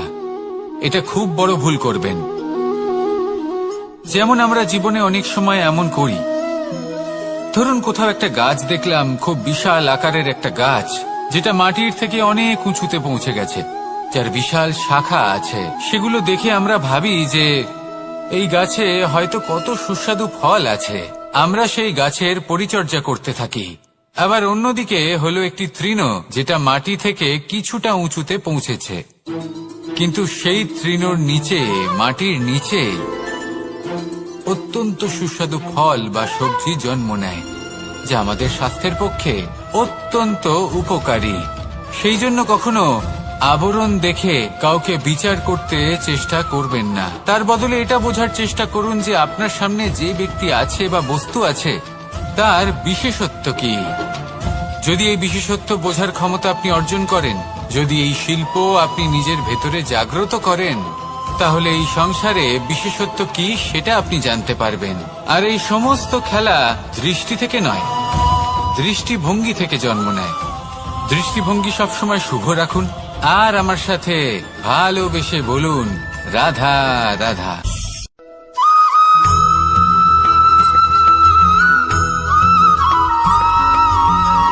পুরুষার্থ। শাস্ত্রে 4 ধরনের পুরুষার্থের কথা বলা হয়েছে। প্রথম হলো ধর্ম। আপনি কি জানেন এই ধর্ম আসলে কি? আপনার কি মনে হয় ধর্ম আসলে কি?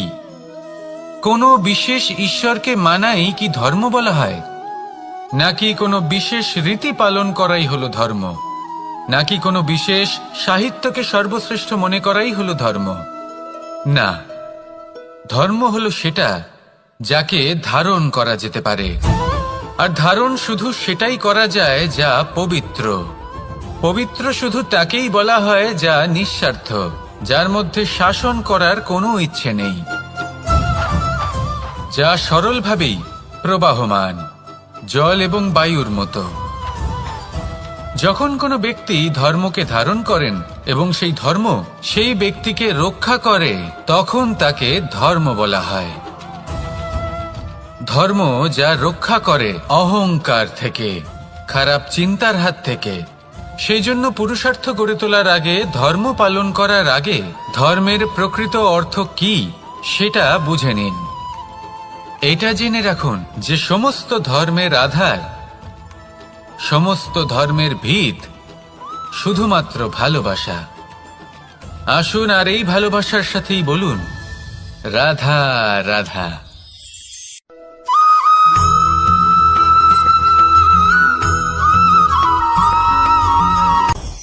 আপনি কখনো পর্বতের শিখরে উঠেছেন? আপনি দেখতে পাবেন পর্বতের পদতলে প্রচুর সুন্দর ফুল রয়েছে, সবুজ বনানী রয়েছে। যত আপনি ওপরে উঠতে থাকবেন তত ফুল কমতে থাকবে, সবুজ বনানী কমতে থাকবে। আরো কিছুটা ওপরে উঠলে কাঁটা জাতীয় গাছ দেখতে পাবেন, শুকনো গাছ দেখতে পাবেন। আরো যদি ওপরে ওঠেন তাহলে পাষাণ দেখতে পাবেন। আরো উপরে উঠলে হিমখণ্ড দেখতে পাবেন। এই যে পর্বত, তা মনুষ্য জীবনের সবথেকে উত্তম উদাহরণ। মানুষ যখন সাফল্যের শিখরে পৌঁছতে চান, মহানুভবতার শিখরে পৌঁছতে চান, পথে যত আস্তে আস্তে উপরে উঠতে থাকেন, ততই ভৌতিক বস্তু তার থেকে বিচ্ছিন্ন হতে থাকে। যদি তিনি সেই ভৌতিক বস্তুগুলি ত্যাগ না করতে পারেন, তাহলে কখনোই সেই স্থানে পৌঁছতে পারবেন না। আর মানুষ যদি উচিত ত্যাগ করতে পারেন, পথে অগ্রসর হতে থাকেন, এগোতে থাকেন, তাহলে একদিন না একদিন তিনি মহানুভবতার, জ্ঞানের, সাফল্যের হিমের স্বাদ অবশ্যই লাভ করবেন। মনে রাখবেন, মানব জীবনে ত্যাগ হলো অত্যন্ত গুরুত্বপূর্ণ অংশ। আসুন আমার সাথে ভালোবেসে বলুন, রাধা রাধা।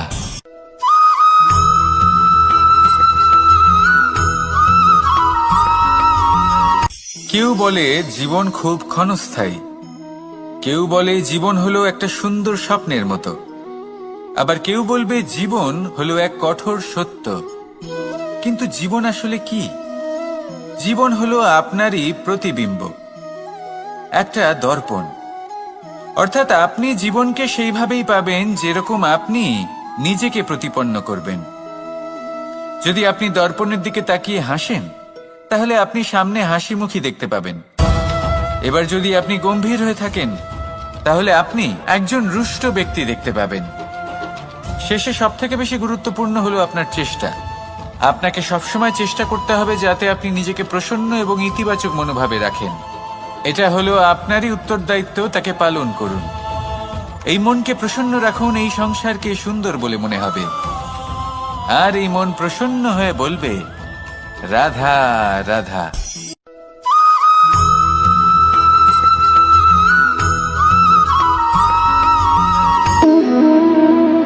সম্পর্ক হলো আমাদের জীবনের একটি আধার।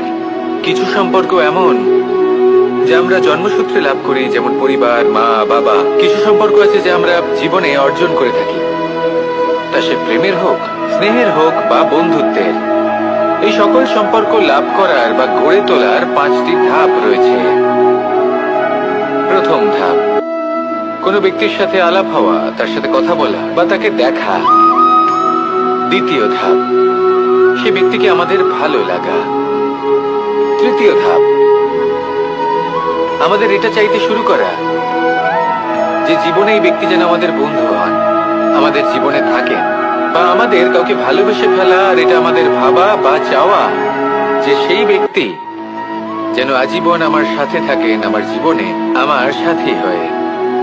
চতুর্থ ধাপ, লাভ করা। এবার এই ধাপটি অনেক মানুষের পক্ষেই খুবই সরল হয়, বড়ই সরল ভাবে নিজেদের সঙ্গীকে লাভ করে থাকেন।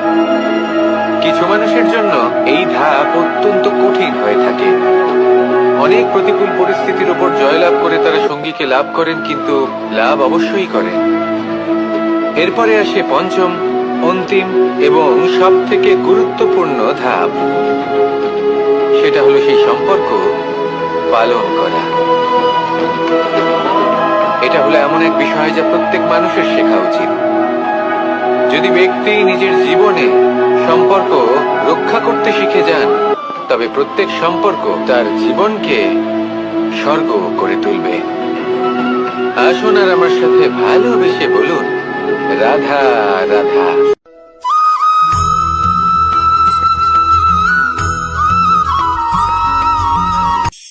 কখনো কোনো বাগানের কোনো বৃক্ষকে দেখেছেন যেখানে সুগন্ধি ফুল থাকে, রসালো ফল থাকে? তখন মন প্রফুল্ল হয়ে ওঠে, মন থেকে সেই বৃক্ষের প্রতি ভালোবাসা জন্মায়। কিন্তু যিনি বাগানের মালিক, শুধুমাত্র তিনিই জানেন যে কিভাবে এই বৃক্ষকে আগলে রাখতে হয়, কিভাবে তার পরিচর্যা করলে এতে সুন্দর সুগন্ধি ফুল হবে, রসালো ফল হবে। কখনো কখনো প্রয়োজনের থেকে বেশি রোদ পেলে এই বৃক্ষগুলি শুকিয়ে যায়, প্রয়োজনের থেকে কম রোদ পেলেও এই বৃক্ষ কিন্তু শুকিয়ে যায়। প্রয়োজনের থেকে কম জল যদি পায়, এই বৃক্ষ শুকিয়ে যেতে পারে। প্রয়োজনের থেকে অতিরিক্ত জল যদি পায়, তখনও এই বৃক্ষের শিকড়গুলি নষ্ট হয়ে যেতে পারে। এবার এটাই কিন্তু আমাদের সংসারের সাথেও হয়। আমাদের সংসারের সকল প্রতিভাশালী ব্যক্তি, যেমন লেখক, বিচারক, প্রবক্তা, যোদ্ধা, এদের সবার ক্ষেত্রে এই কথাটাই প্রযোজ্য। যদি বেশি প্রশংসা করা হয়, তাহলেও এরা হারিয়ে যাবেন। প্রয়োজনের থেকে বেশি যদি নিন্দা করা হয়, তখনও তারা নত হয়ে পড়বেন।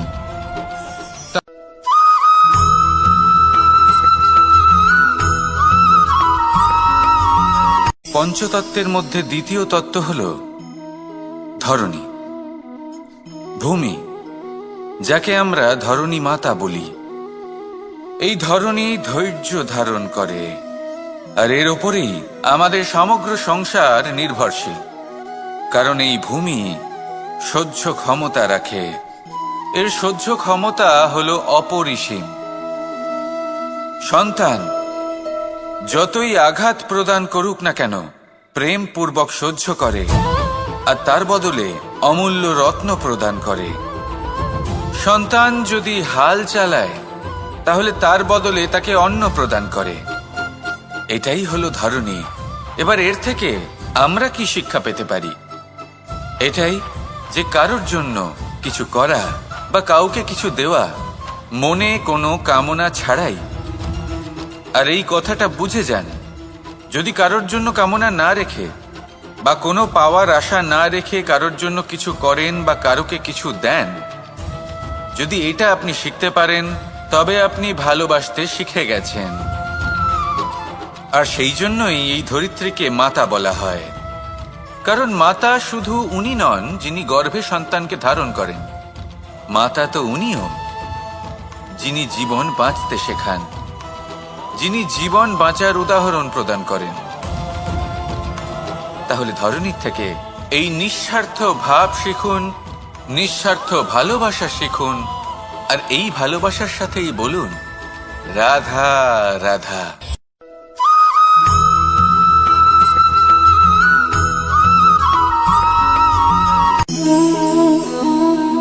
নিয়তি।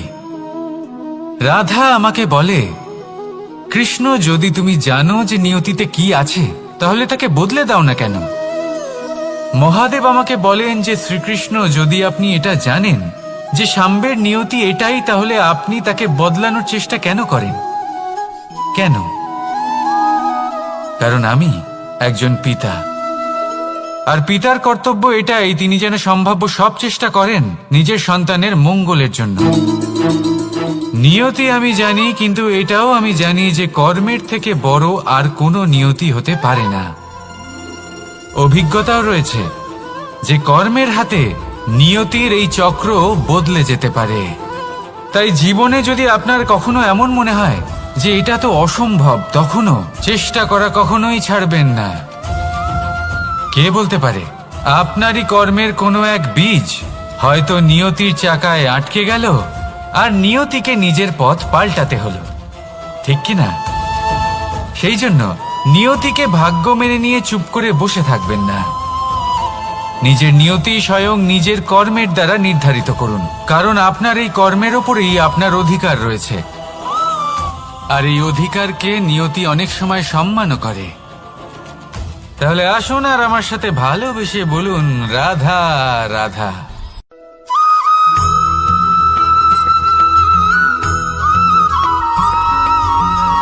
মানুষ ভাবেন যে ধন অর্জন করা হলো অত্যন্ত গুরুত্বপূর্ণ। তিনি আজীবন ধন অর্জন করতে থাকেন, ধন অর্জন করার চেষ্টা করতে থাকেন। সে যাই হয়ে যাক না কেন, পরিশ্রম করতে থাকেন। স্বাস্থ্যের দিকে নজর দেন না, না উচিত সময় খাবার খান, না উচিত সময় ঘুমোতে যান, না পর্যাপ্ত সময় পর্যন্ত ঘুমন, কিছুই না। ধন অর্জন করতেই থাকেন, করতেই থাকেন। আর কিছু সময় পরে যখন তিনি অসংখ্য ধন লাভ করে ফেলেন, তখন তার সাথে ওনার শরীরে অনেক রোগ বাসা বাঁধে। এইসব রোগের উপচার করতে করতে সেই সমস্ত ধন যা উনি অর্জন করেছেন তা তিনি ব্যয় করে ফেলেন। শেষ পর্যন্ত কি হয়? আমরা যেভাবে এসেছি ঠিক সেইভাবেই ফিরে যাই, ধন এখানেই থেকে যায়। দেখুন, একটা অত্যন্ত গুরুত্বপূর্ণ কথা রয়েছে যে আপনার বোঝা উচিত। এই যে ধন, তার ব্যবহার করুন জীবনকে আরো ভালো করে তোলার জন্য। ধনের সদ্ব্যবহার করা উচিত, এমন যেন না হয় এই ধন আপনাকে ভোগ করে ফেলে। এই জীবনকে নিশ্চিত রূপে আরো শ্রেষ্ঠ করে তুলুন। কিন্তু এই ধন অর্জন করার এই প্রক্রিয়াতে নিজের সারা জীবনকে নষ্ট করে ফেলবেন না। এই জীবন উপভোগ করতে শিখুন, আর আমার সাথে ভালোবেসে বলুন রাধা রাধা।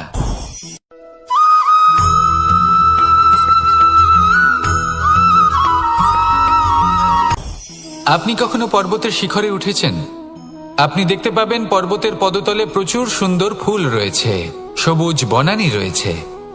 যত আপনি ওপরে উঠতে থাকবেন তত ফুল কমতে থাকবে, সবুজ বনানী কমতে থাকবে। আরো কিছুটা ওপরে উঠলে কাঁটা জাতীয় গাছ দেখতে পাবেন, শুকনো গাছ দেখতে পাবেন।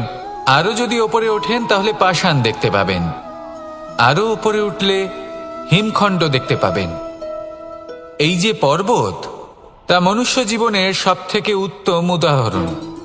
মানুষ যখন সাফল্যের শিখরে পৌঁছতে চান মহানুভবতার শিখরে পৌঁছতে চান, পথে যত আস্তে আস্তে উপরে উঠতে থাকেন, ততই ভৌতিক বস্তু তার থেকে বিচ্ছিন্ন হতে থাকে। যদি তিনি সেই ভৌতিক বস্তুগুলি ত্যাগ না করতে পারেন, তাহলে কখনোই সেই স্থানে পৌঁছতে পারবেন না। আর মানুষ যদি উচিত ত্যাগ করতে পারেন, পথে অগ্রসর হতে থাকেন, এগোতে থাকেন, তাহলে একদিন না একদিন তিনি মহানুভবতার, জ্ঞানের, সাফল্যের হিমের স্বাদ অবশ্যই লাভ করবেন। মনে রাখবেন, মানব জীবনে ত্যাগ হলো অত্যন্ত গুরুত্বপূর্ণ অংশ। আসুন আমার সাথে ভালোবেসে বলুন, রাধা রাধা।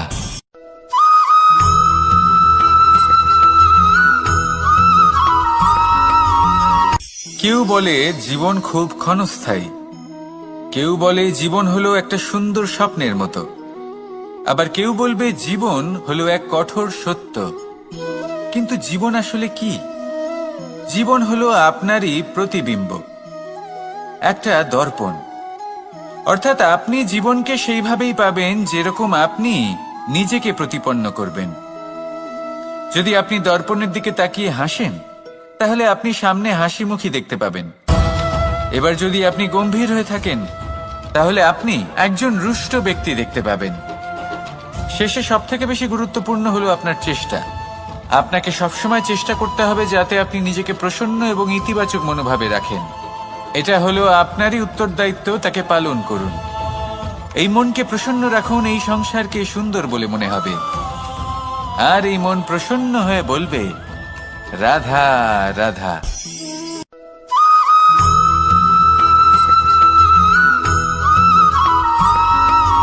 আমাদের শরীর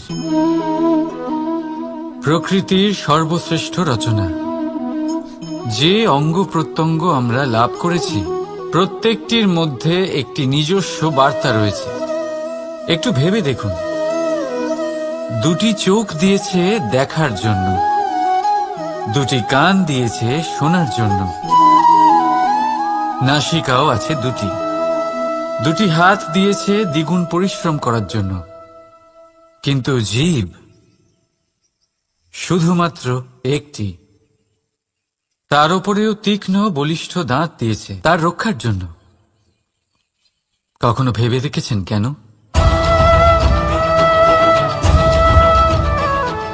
কারণ শব্দ আর শব্দের প্রয়োগ মানুষের সবচেয়ে বড় অস্ত্র, যার প্রয়োগ যত ভেবেচিন্তে করা যায়, মানুষ তার জীবনে ততটাই উপরে উঠতে পারে।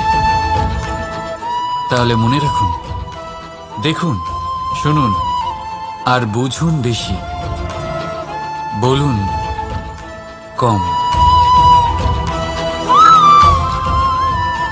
রাধা রাধা।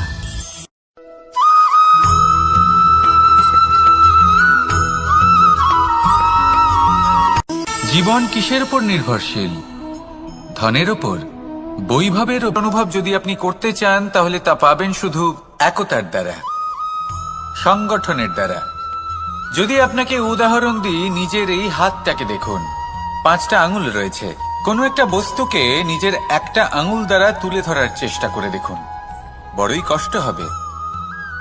তখন আপনি বুঝতে পারবেন, যখন এই 5টি আঙুল একত্রিত হয়, তখন কোনো কাজ কতটা সহজ হতে পারে। এটাই হলো শক্তি একতার। সব থেকে ভালো উদাহরণ যদি আপনাকে দিই, তাহলে বাঁশি। এই বাঁশি থেকে অত্যন্ত মধুর সুর নির্গত হয়, যা সবার মন প্রসন্ন করে দেয়। এই কথা সত্যি। কিন্তু এই বাঁশি আমি একটা বা দুটো আঙুল দিয়ে বাজাতে পারবো না।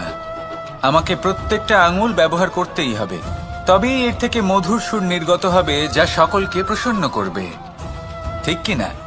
ঠিক এইভাবেই যদি আপনি চান যে আপনার জীবনরূপী বাঁশি থেকেও মধুর সুর নির্গত হোক বা সবার মনকে প্রসন্ন করে তুলুক, তাহলে আপনাকেও জীবনে একতা নিয়ে আসতেই হবে। আপনি একাও কর্ম করতে পারেন, পথ চলতেও পারেন, সামনেও এগোতে পারেন, সাফল্যও লাভ করতে পারেন। কিন্তু যখন সকলে একসাথে এগোবেন, সেই পথে চলবেন, সেই কর্মই করবেন, তখন লক্ষ্যে অবশ্যই পৌঁছবেন, সাফল্য অবশ্যই লাভ করবেন। কিন্তু সেই সাফল্য এবং তার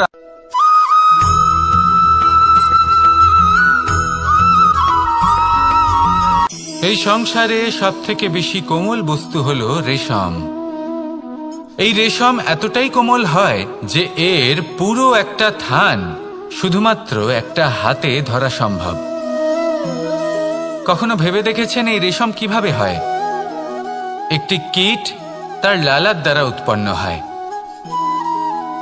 এই কীট সেই রেশমকে পাক দিতে থাকে, পাক দিতেই থাকে আর আস্তে আস্তে তার মধ্যেই জড়িয়ে পড়ে। শেষে ওর এই সুন্দর অমূল্য সৃষ্টি রেশমের এই সুতো তার নির্মাণ কার্য পূর্ণ হয়, কিন্তু তাতেই ও নিজে বন্দী হয়ে যায়। নিজেরই মায়াজালের এই বন্দী গৃহে নিজেই ফেঁসে যায়। এবার এই সুতোকে ব্যবহারযোগ্য করে তোলার জন্য এই কীটগুলিকে এই কবচের সাথেই ফুটন্ত জলে ফেলে দেওয়া হয়। এই সংসারে যদি আমাদের স্বপ্ন এই সংসারের দুঃখ হরণ করার জন্য, এই সংসারে সুখ বিতরণ করার জন্য হয়, তবেই আমাদের প্রগতি সম্ভব। যদি আমাদের এই স্বপ্ন শুধুই আমাদের এবং আমাদের স্বার্থ সিদ্ধির জন্য হয়, তাহলে এই স্বপ্ন আমাদের অন্ধ করে দেবে, আমাদের অন্ধকারের পথে নিয়ে যাবে, আর আমরাও সেই কীটের মতো হয়ে যাব। নিজেদেরই মায়াজালে আমরা নিজেই ফেঁসে যাব, আর শেষে আমরা যদি কিছু লাভ করি তা হবে একাকিত্ব, অন্ধকারময় মৃত্যু। তাই স্বপ্ন অবশ্যই দেখুন, কিন্তু এমনভাবে স্বপ্ন দেখবেন না যে তার এই বন্দিগৃহে আপনি নিজেই ফেঁসে গেলেন। স্বপ্ন দেখুন পরোপকারে।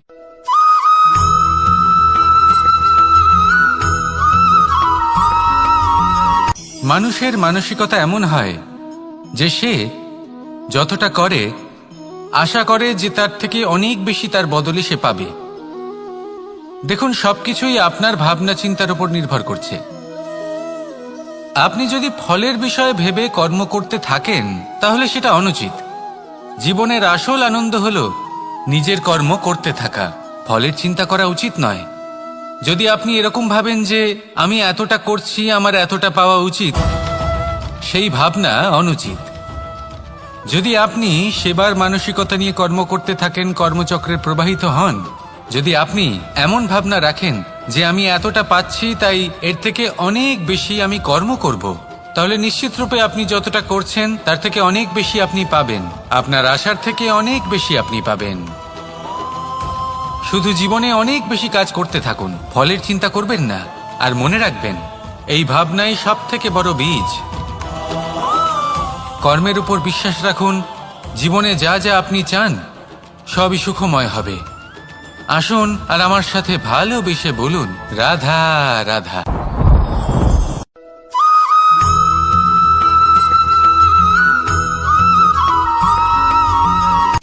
সূচের শেষে একটি ছিদ্র থাকে যার দ্বারা আমরা এই সুতো পরাতে পারি, আর তারপর সূচের সাহায্যে এই সুতো দিয়ে বস্ত্র সেলাই করা যায়। কিন্তু যদি সুতোটা সোজা করে ধরা না হয় তাহলে সূচে কখনো এই সুতো পরানোই সম্ভব নয়। যদি এতে কোনো গিঁট পড়ে তখন তা কখনোই এই ছিদ্র দ্বারা প্রবেশ করা সম্ভব নয়। ঠিক এইভাবেই যদি আপনি কারোর জীবনে প্রবেশ করতে চান, কারোর অন্তরে প্রবেশ করতে চান, তাহলে আপনাকেও সহজ থাকতে হবে। এতে কোনো গিঁট থাকলে চলবে না, অর্থাৎ মনে যাতে কোনো মালিন্য না থাকে, যেন কোনো কুচিন্তা না থাকে। যদি এসব থাকে তাহলে আপনি কখনো কারোর জীবনে প্রবেশ করতে পারবেন না। আর যদি কোনোভাবে আপনি প্রবেশ করেও যান তাহলে তার মনে ঘর করতে পারবেন না। নিজেকে এই সুতোর মতন করে তুলুন, সহজ। মনে যেন কোনো কুচিন্তা না থাকে, সবার প্রতি যেন সদ্ভাবনা থাকে, শুভ চিন্তা থাকে। এমনটা করতে থাকুন। এমন একটা দিন আসবে যেদিন এই সমস্ত সংসারের ব্যক্তির মনে আপনি বাস করবেন, আর তখন এই মন প্রসন্ন হয়ে বলবে, রাধা রাধা।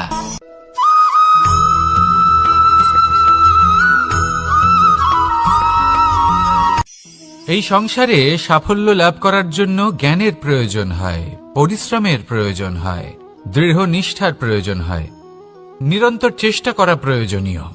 কিন্তু আরো কিছু আছে যা অত্যন্ত প্রয়োজনীয় এবং গুরুত্বপূর্ণ। তা হলো ভালো বন্ধু। তাদের থাকা অত্যন্ত প্রয়োজনীয়। যদি ভালো বন্ধু থাকে তাহলে সময় এলে তারা ঢাল হয়ে আপনাকে সুরক্ষা করবেন। সময় এলে অস্ত্রের মতো শত্রুকে সংহারও করবেন। যদি তিনি জ্ঞানী হন, তাদের মধ্যে সদ্গুণ থাকে, তাহলে এই সব গুণ আপনার মধ্যেও প্রবেশ করবে। তাহলে সাফল্যের জন্য ভালো বন্ধু পাওয়া অত্যন্ত প্রয়োজনীয়।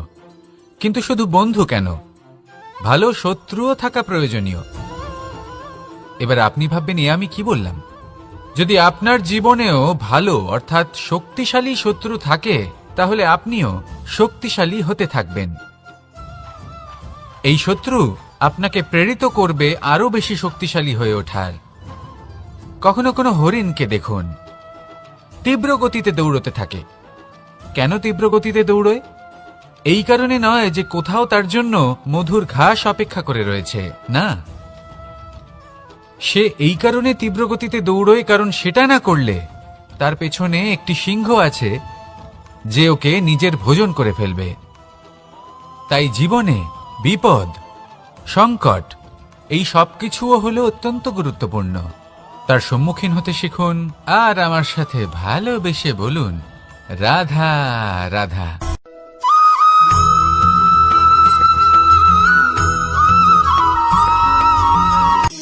শক্তি শক্তি অর্জন করা এতটা কঠিন নয় যতটা শক্তি লাভ করার পরে সেই শক্তি সামলানো কঠিন হয়। কারণ যেই মানুষ শক্তি লাভ করে তার মনে গর্ববোধ জন্মায়, জন্মায় অহংকার, জন্মায় জেদ। তাই শক্তি প্রাপ্ত করার সাথে বিনম্র থাকাও অত্যন্ত আবশ্যক। আর এটা আমাদের শেখা উচিত বৃক্ষের থেকে। বৃক্ষ যা আমাদের ফল দেয়, বৃক্ষ যা যত ফল দেয় ততটাই ঝুঁকে যায়। আমরা পাথর মারি ওই বৃক্ষের থেকে ফল প্রাপ্ত করার জন্য। সেই পাথরের মার সহ্য করেও বৃক্ষ আমাদের ফল দেয়। কোনো গর্ববোধ নেই, কোনো অহংকার বোধ নেই। আর সেই জন্য এই বৃক্ষের পুজো করা হয়। এটাই হলো মাহাত্ম্য শক্তির সাথে বিনম্রতার। যদি এই শক্তি সৃজন করে থাকে, সাহায্য করে থাকে, সম্বল হয়ে থাকে, তবেই সেই শক্তি উপযুক্ত। আর নয়তো সেই শক্তি একদিন আপনাকে আসক্ত অবশ্যই করবে। তাহলে শক্তি অবশ্যই অর্জন করুন, কিন্তু তার সাথে সেই শক্তি সামলানোর মতো বিবেকও আপনাকে অবশ্যই জাগ্রত করতে হবে। তাহলে আসুন আমার সাথে ভালোবেসে বলুন, রাধা রাধা।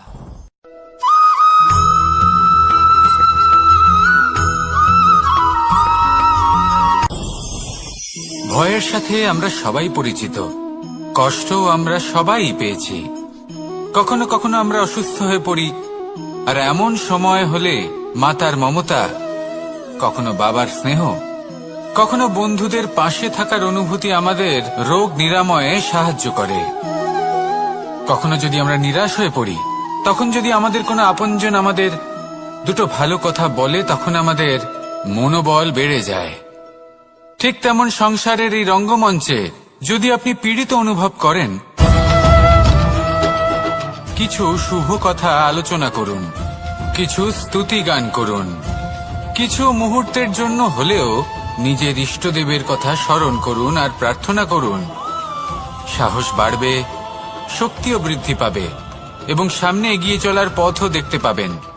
তখন এই মন প্রসন্ন হয়ে বলবে, রাধা রাধা।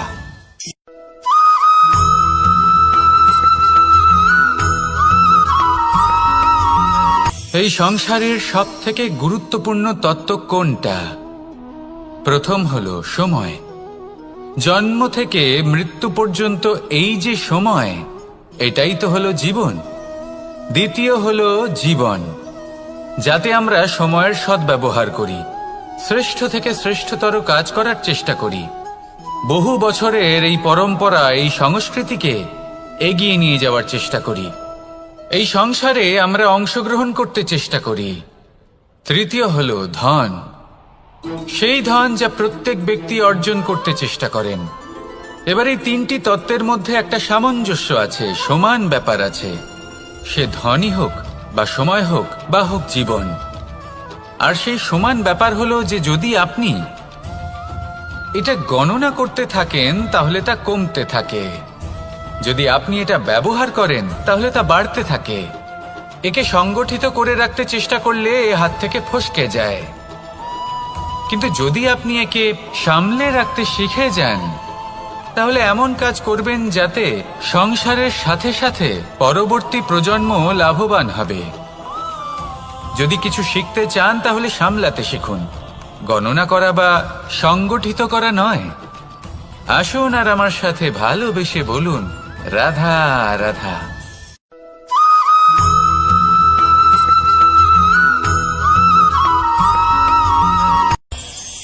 এই সংসারে আমরা প্রকাশ কোথা থেকে পাই? এর উত্তর বড়ই সরল। ভোরে যখন সূর্যোদয় হয় তখন প্রকাশের কিরণ আমাদের ঘরে এসে পৌঁছয়।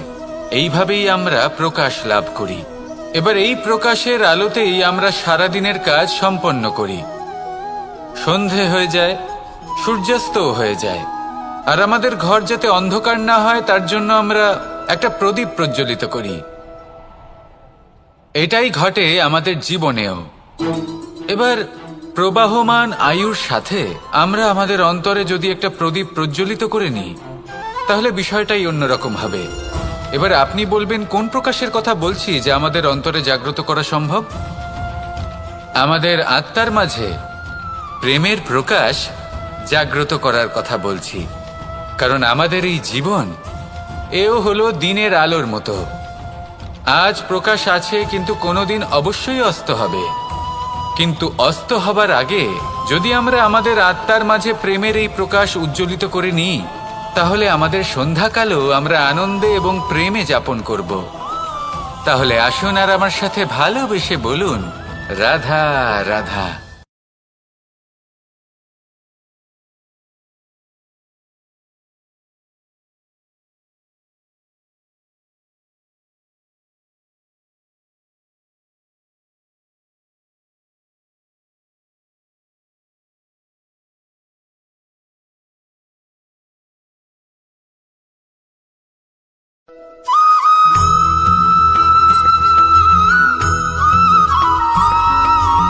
আমাদের শরীর প্রকৃতির সর্বশ্রেষ্ঠ রচনা। যে অঙ্গ প্রত্যঙ্গ আমরা লাভ করেছি প্রত্যেকটির মধ্যে একটি নিজস্ব বার্তা রয়েছে। একটু ভেবে দেখুন, দুটি চোখ দিয়েছে দেখার জন্য, দুটি কান দিয়েছে শোনার জন্য,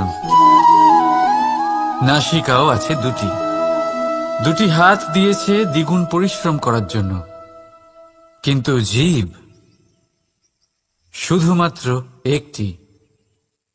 তার উপরেও তীক্ষ্ণ বলিষ্ঠ দাঁত দিয়েছে তার রক্ষার জন্য। কখনো ভেবে দেখেছেন কেন?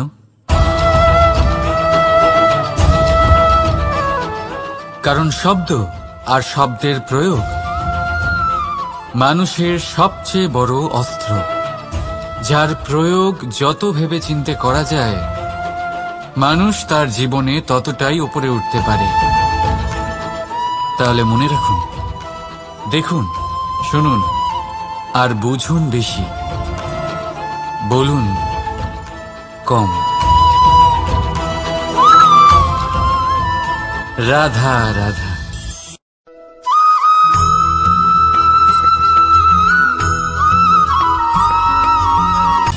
সময়, জীবন, কাল।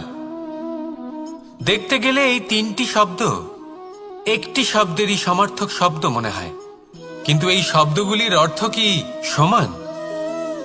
কখনোই নয়। হ্যাঁ, এই সময় চলতে থাকে, জীবন চলতে থাকে, কালচক্র চলতে থাকে। এই সময় কেটে যায়, কিন্তু এই জীবন একে যাপন করতে হয়। কি বলেন? এই জীবনে কিছু করুন বা কিছু না করুন, জীবন এমনি কেটে যাবে, আপনি জানতেও পারবেন না। কিন্তু সেটা আমাদের উদ্দেশ্য নয়, একে যাপন করতে হবে। এই জীবনে প্রেরণা পেতে শিখুন, প্রেরণা দিতে শিখুন, আহ্বান গ্রহণ করতে শিখুন, আহ্বান জানাতে শিখুন, মহান কাজ করতে শিখুন, ধন্যাত্মক বোধ জাগিয়ে তুলুন। জীবন অতিবাহিত করার অর্থ কি তা আপনি শিখে যাবেন। কারণ সময় কেটে যায়, সমস্ত যুগ কেটে যায়, কিন্তু জীবনের রীতি জীবন কাটিয়ে দেওয়া নয়, জীবন যাপন করা। এই জীবন সম্পূর্ণরূপে অনুভব করতে হবে, নতুন পথ বানাতে হবে। এবারে যদি এই জীবন বাঁচার সময় একবার ভেবে দেখুন, যদি মনে প্রেম থাকে, সদ্ভাবনা থাকে, তাহলে কি হবে? এই জীবনকে বাঁচার অনুভূতিটাই অন্যরকম হয়ে যাবে, একটা আনন্দময় অনুভূতি লাভ করবেন। তাহলে এটাই করুন আর আমার সাথে ভালোবেসে বলুন, রাধা রাধা।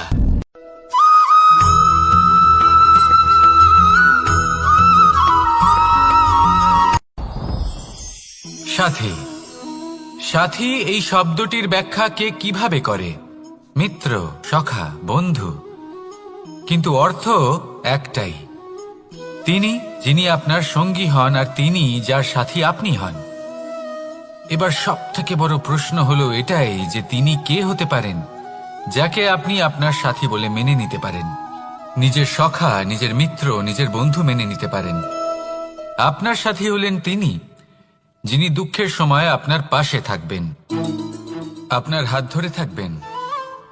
আপনার সাথী হলেন তিনি যার হাত আপনি নিজের সুখের দিনে ধরে থাকবেন। সেই সাথীরই হাত ধরুন যিনি দুঃখে সবসময় আপনাকে সাহায্য করার জন্য তৎপর হয়ে থাকেন, আপনার পাশে থাকেন, আর যাকে সুখের দিনে আপনি আপনার সাথে রাখতে পারেন। আর যখন আপনার সাথে আপনার এই সাথী থাকবে তখন আপনি এটা বুঝবেন যে যখন জীবনে দুঃখ আসে তখন এই দুঃখ কমে যায়, সবার মধ্যে ভাগ হয়ে যায়। আর যদি তখন সুখ আসে তাহলে সেটা সবার উপস্থিতিতে আরো বেড়ে যায়। এটাই হলো প্রেম, এটাই হলো ভালোবাসা, এটাই হলো সঙ্গ। যেমন সম্পর্ক আমার আর রাধার মাঝে। তাহলে আসুন আর আমার সাথে ভালোবেসে বলুন, রাধা রাধা।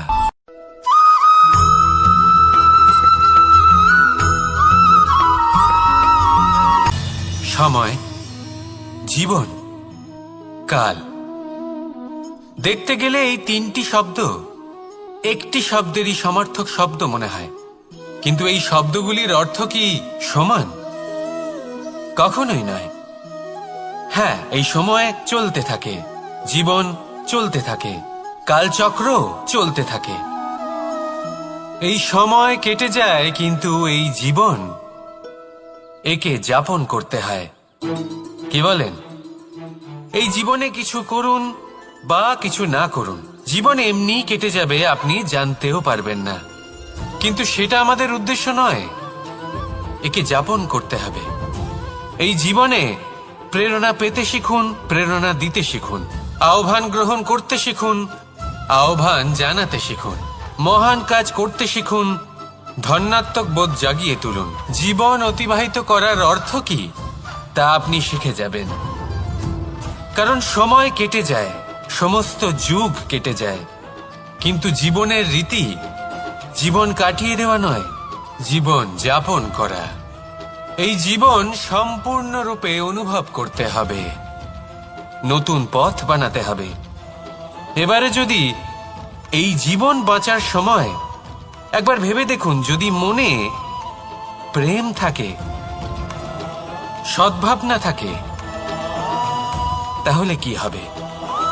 এই জীবনকে বাঁচার অনুভূতিটাই অন্যরকম হয়ে যাবে, একটা আনন্দময় অনুভূতি লাভ করবেন। তাহলে এটাই করুন আর আমার সাথে ভালোবেসে বলুন, রাধা রাধা।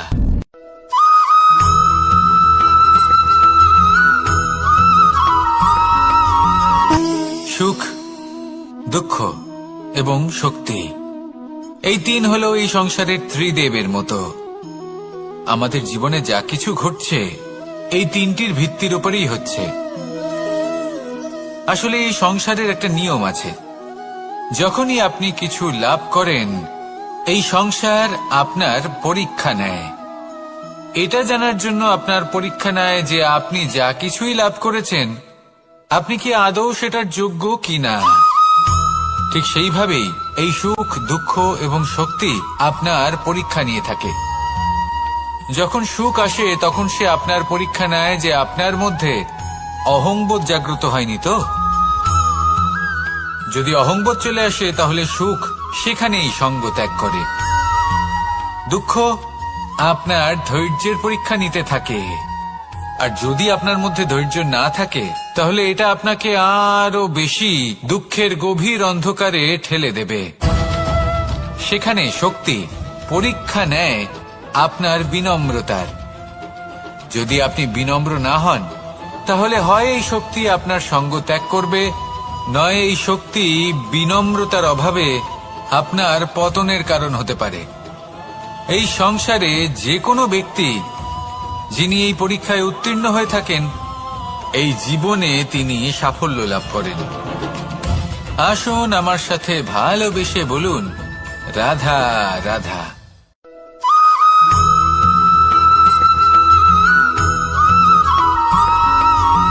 কখনো কখনো আমরা ভাবি যে কোনো ব্যক্তি যিনি ধর্মের পথে চলেছেন, যদি তার দ্বারা কোনো ভুল হয়ে থাকে তাহলে নিয়তি তাকে সেই মুহূর্তেই কঠোর শাস্তি দেন। কিন্তু সেই সব মানুষ যারা সংসারের সবথেকে বড় অধর্মী, বহু নিকৃষ্ট মানের কাজ করেন, তাদের নিয়তি অনেক সুযোগ দেন। তাদের নিয়তি এরকম কঠোর প্রহার করেন না। এই ভাবনা কখনো না কখনো মনে আসেই। ভেবে দেখুন কেন? আসলে জীবনকে বেশিরভাগ মানুষ একভাবেই দেখে থাকেন, বিভিন্ন স্তরে একে দেখা উচিত। এবার আপনি বলুন, এই সংসারে কোনো অধর্মী কখনো প্রেরণার উৎস হতে পারেন? কখনোই নয়। যে মানুষ নিজের আত্মাকে মলিন করে ফেলেছেন, তিনি এই সংসারকে কিভাবে প্রেরণা যোগাবেন? উনি নিজেই বুঝতে পারেন না কোনটা করা উচিত, ধর্ম কোনটা। তাই নিয়তি তাকে একটা সুযোগ দেন, এটা বোঝার সুযোগ দেন যে কোনটা উচিত, কোনটা ধর্ম। সুযোগ দেন নিজের বিবেক জাগিয়ে তোলার, তাকে সুযোগ দেন নিজের অন্তরাত্মার ডাক শোনার। যখন তাতেও কাজ হয় না, তখন নিয়তির কাছে একটাই পথ বাকি থাকে, আর তা হল মহাবিনাশ। মহাবিনাশ হয়তো দেরিতেই আসতে পারে, কিন্তু তা অবশ্যই আসবে। আর যখন মহাবিনাশ আসে, তখন মহাবিনাশের যন্ত্রণা সমগ্র মানব জীবনের যন্ত্রণার থেকে অনেক বেশি হয়। এই কথাটা সবসময় মনে রাখবেন। আর অন্যদিকে যে মানুষ ধর্মের পথে চলছেন, তার দ্বারা যদি কোনো ভুল হয়ে থাকে, তখন নিয়তি তার পরীক্ষা নেন। কিছুক্ষণের জন্য মানুষের মনে হতে পারে নিয়তি তাকে কঠোর শাস্তি দিয়েছেন।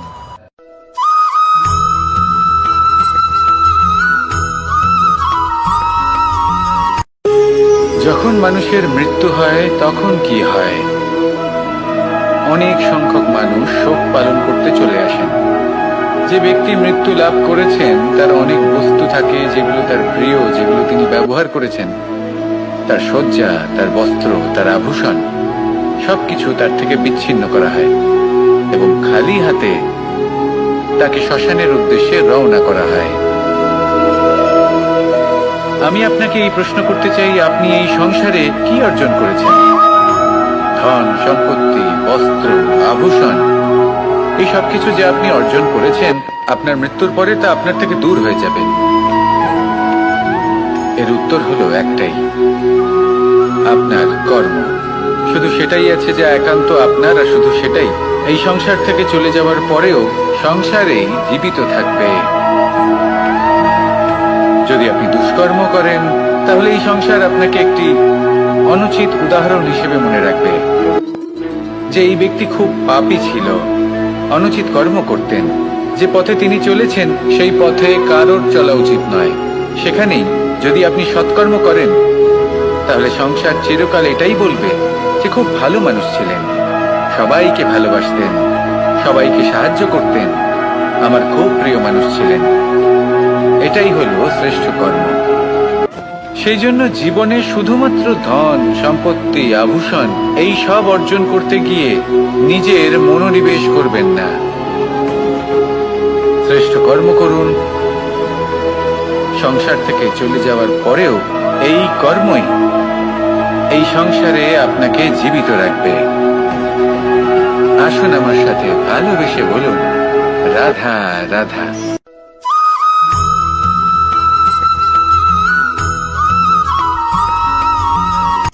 সূচের শেষে একটি ছিদ্র থাকে যার দ্বারা আমরা এই সুতো পরাতে পারি, আর তারপর সূচের সাহায্যে এই সুতো দিয়ে বস্ত্র সেলাই করা যায়।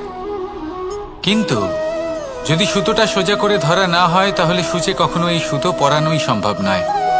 যদি এতে কোনো গিঁট পড়ে তখন তা কখনোই এই ছিদ্র দ্বারা প্রবেশ করা সম্ভব নয়। ঠিক এইভাবেই যদি আপনি কারোর জীবনে প্রবেশ করতে চান, কারোর অন্তরে প্রবেশ করতে চান, তাহলে আপনাকেও সহজ থাকতে হবে। এতে কোনো গিঁট থাকলে চলবে না, অর্থাৎ মনে যাতে কোনো মালিন্য না থাকে, যেন কোনো কুচিন্তা না থাকে। যদি এসব থাকে তাহলে আপনি কখনো কারোর জীবনে প্রবেশ করতে পারবেন না। আর যদি কোনোভাবে আপনি প্রবেশ করেও যান তাহলে তার মনে ঘর করতে পারবেন না। নিজেকে এই সুতোর মতন করে তুলুন, সহজ। মনে যেন কোনো কুচিন্তা না থাকে, সবার প্রতি যেন সদ্ভাবনা থাকে, শুভ চিন্তা থাকে।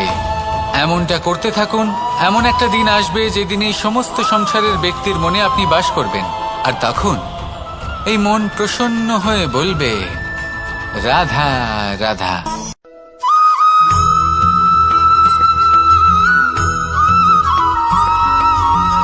পিতা আর পুত্রের সম্পর্ক অত্যন্ত মধুর হয়ে থাকে। পিতা স্বপ্ন দেখেন, তাকে পূর্ণ করার সকল সম্ভাব্য চেষ্টা করেন, কিন্তু তাও অনেক সময় ওনার স্বপ্ন অপূর্ণ থেকে যায়। তখন পিতা ভাবেন যে স্বপ্ন উনি পূর্ণ করতে পারেননি, ওনার সন্তান তা অবশ্যই পূরণ করবে। যে স্থানে উনি কখনো পৌঁছতে পারেননি, সেই স্থানে ওনার পুত্র অবশ্যই পৌঁছবে। পিতা নিজের সন্তানের ভবিষ্যৎ নিয়ে সেই স্বপ্ন দেখেন, আর যখন সেই সন্তান সামনে এগোতে থাকে তখন তার দুঃখ হয় না, বরং গর্ব হয়। ওনার ভালো লাগে এটা দেখে যে ওনার সন্তান অনেক উন্নতি করছে। কিন্তু যখন সন্তান নিজের অভিভাবকের শক্তি দেখে, তার যশ দেখে হিংসা করতে থাকে, সমস্যা সেইখানেই শুরু হয়। সেই জন্য সকল সন্তানকে এটা মনে রাখতে হবে, দেখুন, পুত্র হবার সুবাদে, এক সন্তান হবার সুবাদে এটা হলো আপনার অধিকার যে আপনি আপনার পিতার থেকে বেশি উন্নতি করবেন। আপনার পিতাও এটাই চান, কিন্তু সুস্থভাবে এটা করুন। একটা রেখা টেনে নিন যাতে আপনি তাতে এগোতে পারেন আর আপনার পিতার তাতে গর্ববোধ হয়, আর সেই বিষয়ে দুঃখ না হয় যে আমার সন্তান আমাকেই ছোট করার চেষ্টা করছে। ইতিহাস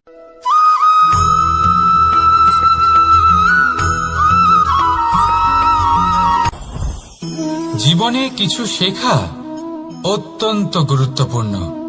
এবার কি কি শিখতে হবে সেই সব শেখানোর জন্য অনেক শিক্ষক রয়েছেন, কিন্তু কি শিখবেন না আর কি করবেন না এটা আমাদের নিজের অভিজ্ঞতা দিয়ে শিখতে হয়। কিন্তু তার মানে এটা নয় যে যদি আপনাকে শিখতে হয় যে আগুনের তাপ কতটা, আপনাকে আগুনের মধ্যে হাত দিতে হবে না। অন্য কারোর অভিজ্ঞতা দ্বারাও শিখতে পারেন।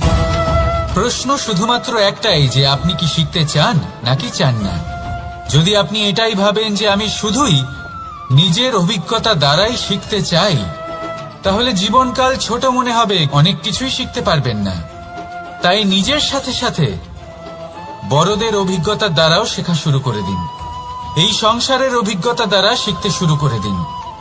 আর এটা নিশ্চিত রূপে শেখা আবশ্যক যে কখন কি করবেন না, কোথায় থামতে হবে আর কোথায় থামবেন না।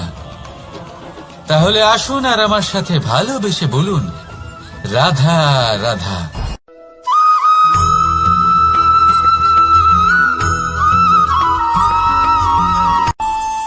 আমাদের মনে যখন কোনো প্রশ্ন ওঠে, কোনো দ্বন্দ্ব জাগে, তখন আমরা যাই আমাদের গুরুর কাছে, আমাদের আরাধ্যের কাছে গিয়ে জিজ্ঞেস করি।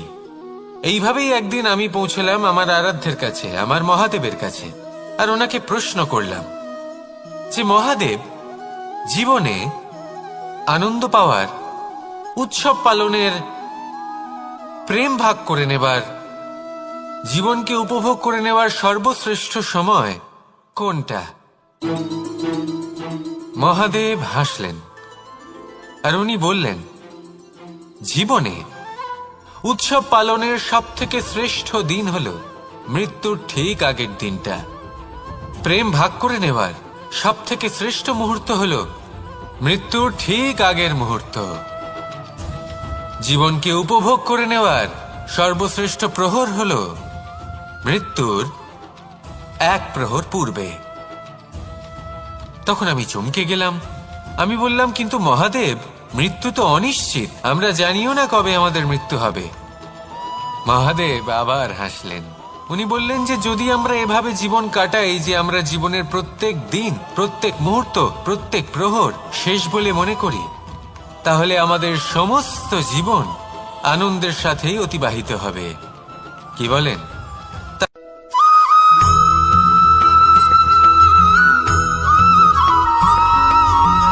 পঞ্চতত্ত্বের মধ্যে দ্বিতীয় তত্ত্ব হল ধরণী, ভূমি, যাকে আমরা ধরণী মাতা বলি। এই ধরণী ধৈর্য ধারণ করে, আর এর ওপরেই আমাদের সমগ্র সংসার নির্ভরশীল। কারণ এই ভূমি সহ্য ক্ষমতা রাখে, এর সহ্য ক্ষমতা হল অপরিসীম। সন্তান যতই আঘাত প্রদান করুক না কেন, প্রেম পূর্বক সহ্য করে, আর তার বদলে অমূল্য রত্ন প্রদান করে। সন্তান যদি হাল চালায়, তাহলে তার বদলে তাকে অন্ন প্রদান করে। এটাই হলো ধরণী। এবার এর থেকে আমরা কি শিক্ষা পেতে পারি? এটাই যে কারোর জন্য কিছু করা বা কাউকে কিছু দেওয়া মনে কোনো কামনা ছাড়াই। আর এই কথাটা বুঝে যান, যদি কারোর জন্য কামনা না রেখে বা কোনো পাওয়ার আশা না রেখে কারোর জন্য কিছু করেন বা কারোকে কিছু দেন, যদি এটা আপনি শিখতে পারেন, তবে আপনি ভালোবাসতে শিখে গেছেন। আর সেই জন্যই এই ধরিত্রীকে মাতা বলা হয়।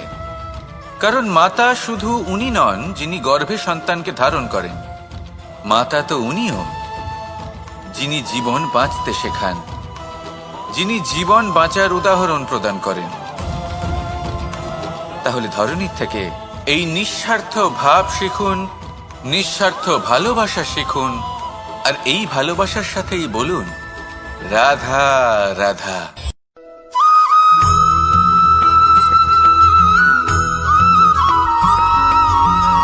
এই সংসারে কোনো বস্তু হোক বা ব্যক্তি হোক, তার একার গুরুত্ব কিন্তু খুব বেশি নয়।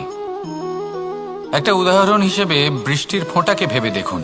যদি একটি বৃষ্টির ফোঁটা হয় তাহলে তার খুব বেশি গুরুত্ব থাকে না, কিন্তু যখন সহস্র বৃষ্টির ফোঁটা মেঘের মধ্যে দিয়ে ঝরে পড়ে, তখন সেটা বর্ষার রূপ ধারণ করে। সেই বর্ষা যা এই প্রকৃতিকে শান্ত করে। সেইভাবেই পাথরের ছোট টুকরো, তার খুব বেশি গুরুত্ব থাকে না, কিন্তু যখন অসংখ্য পাথরের টুকরো একত্রিত হয় তখন তা পর্বতের আকার ধারণ করে। সেইভাবেই কিছু মানুষ যখন একত্রিত হন তখন তৈরি হয় পরিবার, কিছু পরিবার যখন একত্রিত হয় তখন তৈরি হয় সমাজ, যখন অনেক সংখ্যক সমাজ একত্রিত হয় তখন তৈরি হয় রাজ্য। এবার এই রাজ্যের সব থেকে গুরুত্বপূর্ণ ব্যক্তি হতে পারেন রাজা, কিন্তু তাও সেই রাজা একা কিছু করতে পারেন না। যুদ্ধ লড়ার সময় তারও নিজের সৈন্যদলকে প্রয়োজন পড়ে। কিন্তু এই সংসারে এমন একজন ব্যক্তি আছেন যিনি একাই সব কাজ করতে থাকেন, এবং সেই ব্যক্তি হলেন মা। আমাদের জীবনে একজন পিতার ভূমিকা কিন্তু নিঃসন্দেহে অমূল্য, কিন্তু আমাদের সকলের জীবনে যে ভূমিকা একজন মায়ের তা অন্য কারোর থাকে না। একজন মা একাই সন্তানকে বড় করতে পারেন, সংস্কারী করে তুলতে পারেন, তার জন্য পরিশ্রম করেন। আর এত কিছু কাজ করার পরেও তার কাজের জন্য তিনি প্রশংসা অবশ্য পান না। উল্টে যদি সেই সন্তান অনুচিত পথে চালিত হয়, অনুচিত কর্ম করে, তখন সেই মাকেই অপবাদের পাত্র হয়ে উঠতে হয়। আমাদের জীবনে মায়ের যোগদান কতটা সেটা বুঝুন। আপনাকে বড় করে তোলার জন্য উনি কতটা পরিশ্রম করেছেন সেটা বুঝুন। আজ থেকে, এখন থেকে, এই মুহূর্ত থেকে মাকে সম্মান করতে শিখুন। যখন সময় পাবেন, যখন সুযোগ হবে, তখন তার প্রশংসা করুন। ওনারও ভালো লাগবে। আর মায়ের এই মমতার জন্য, তার এই ভূমিকার জন্য আসুন সবাই মিলে আমরা তাকে প্রণাম করি আর সকলে মিলে ভালোবেসে বলি রাধা রাধা।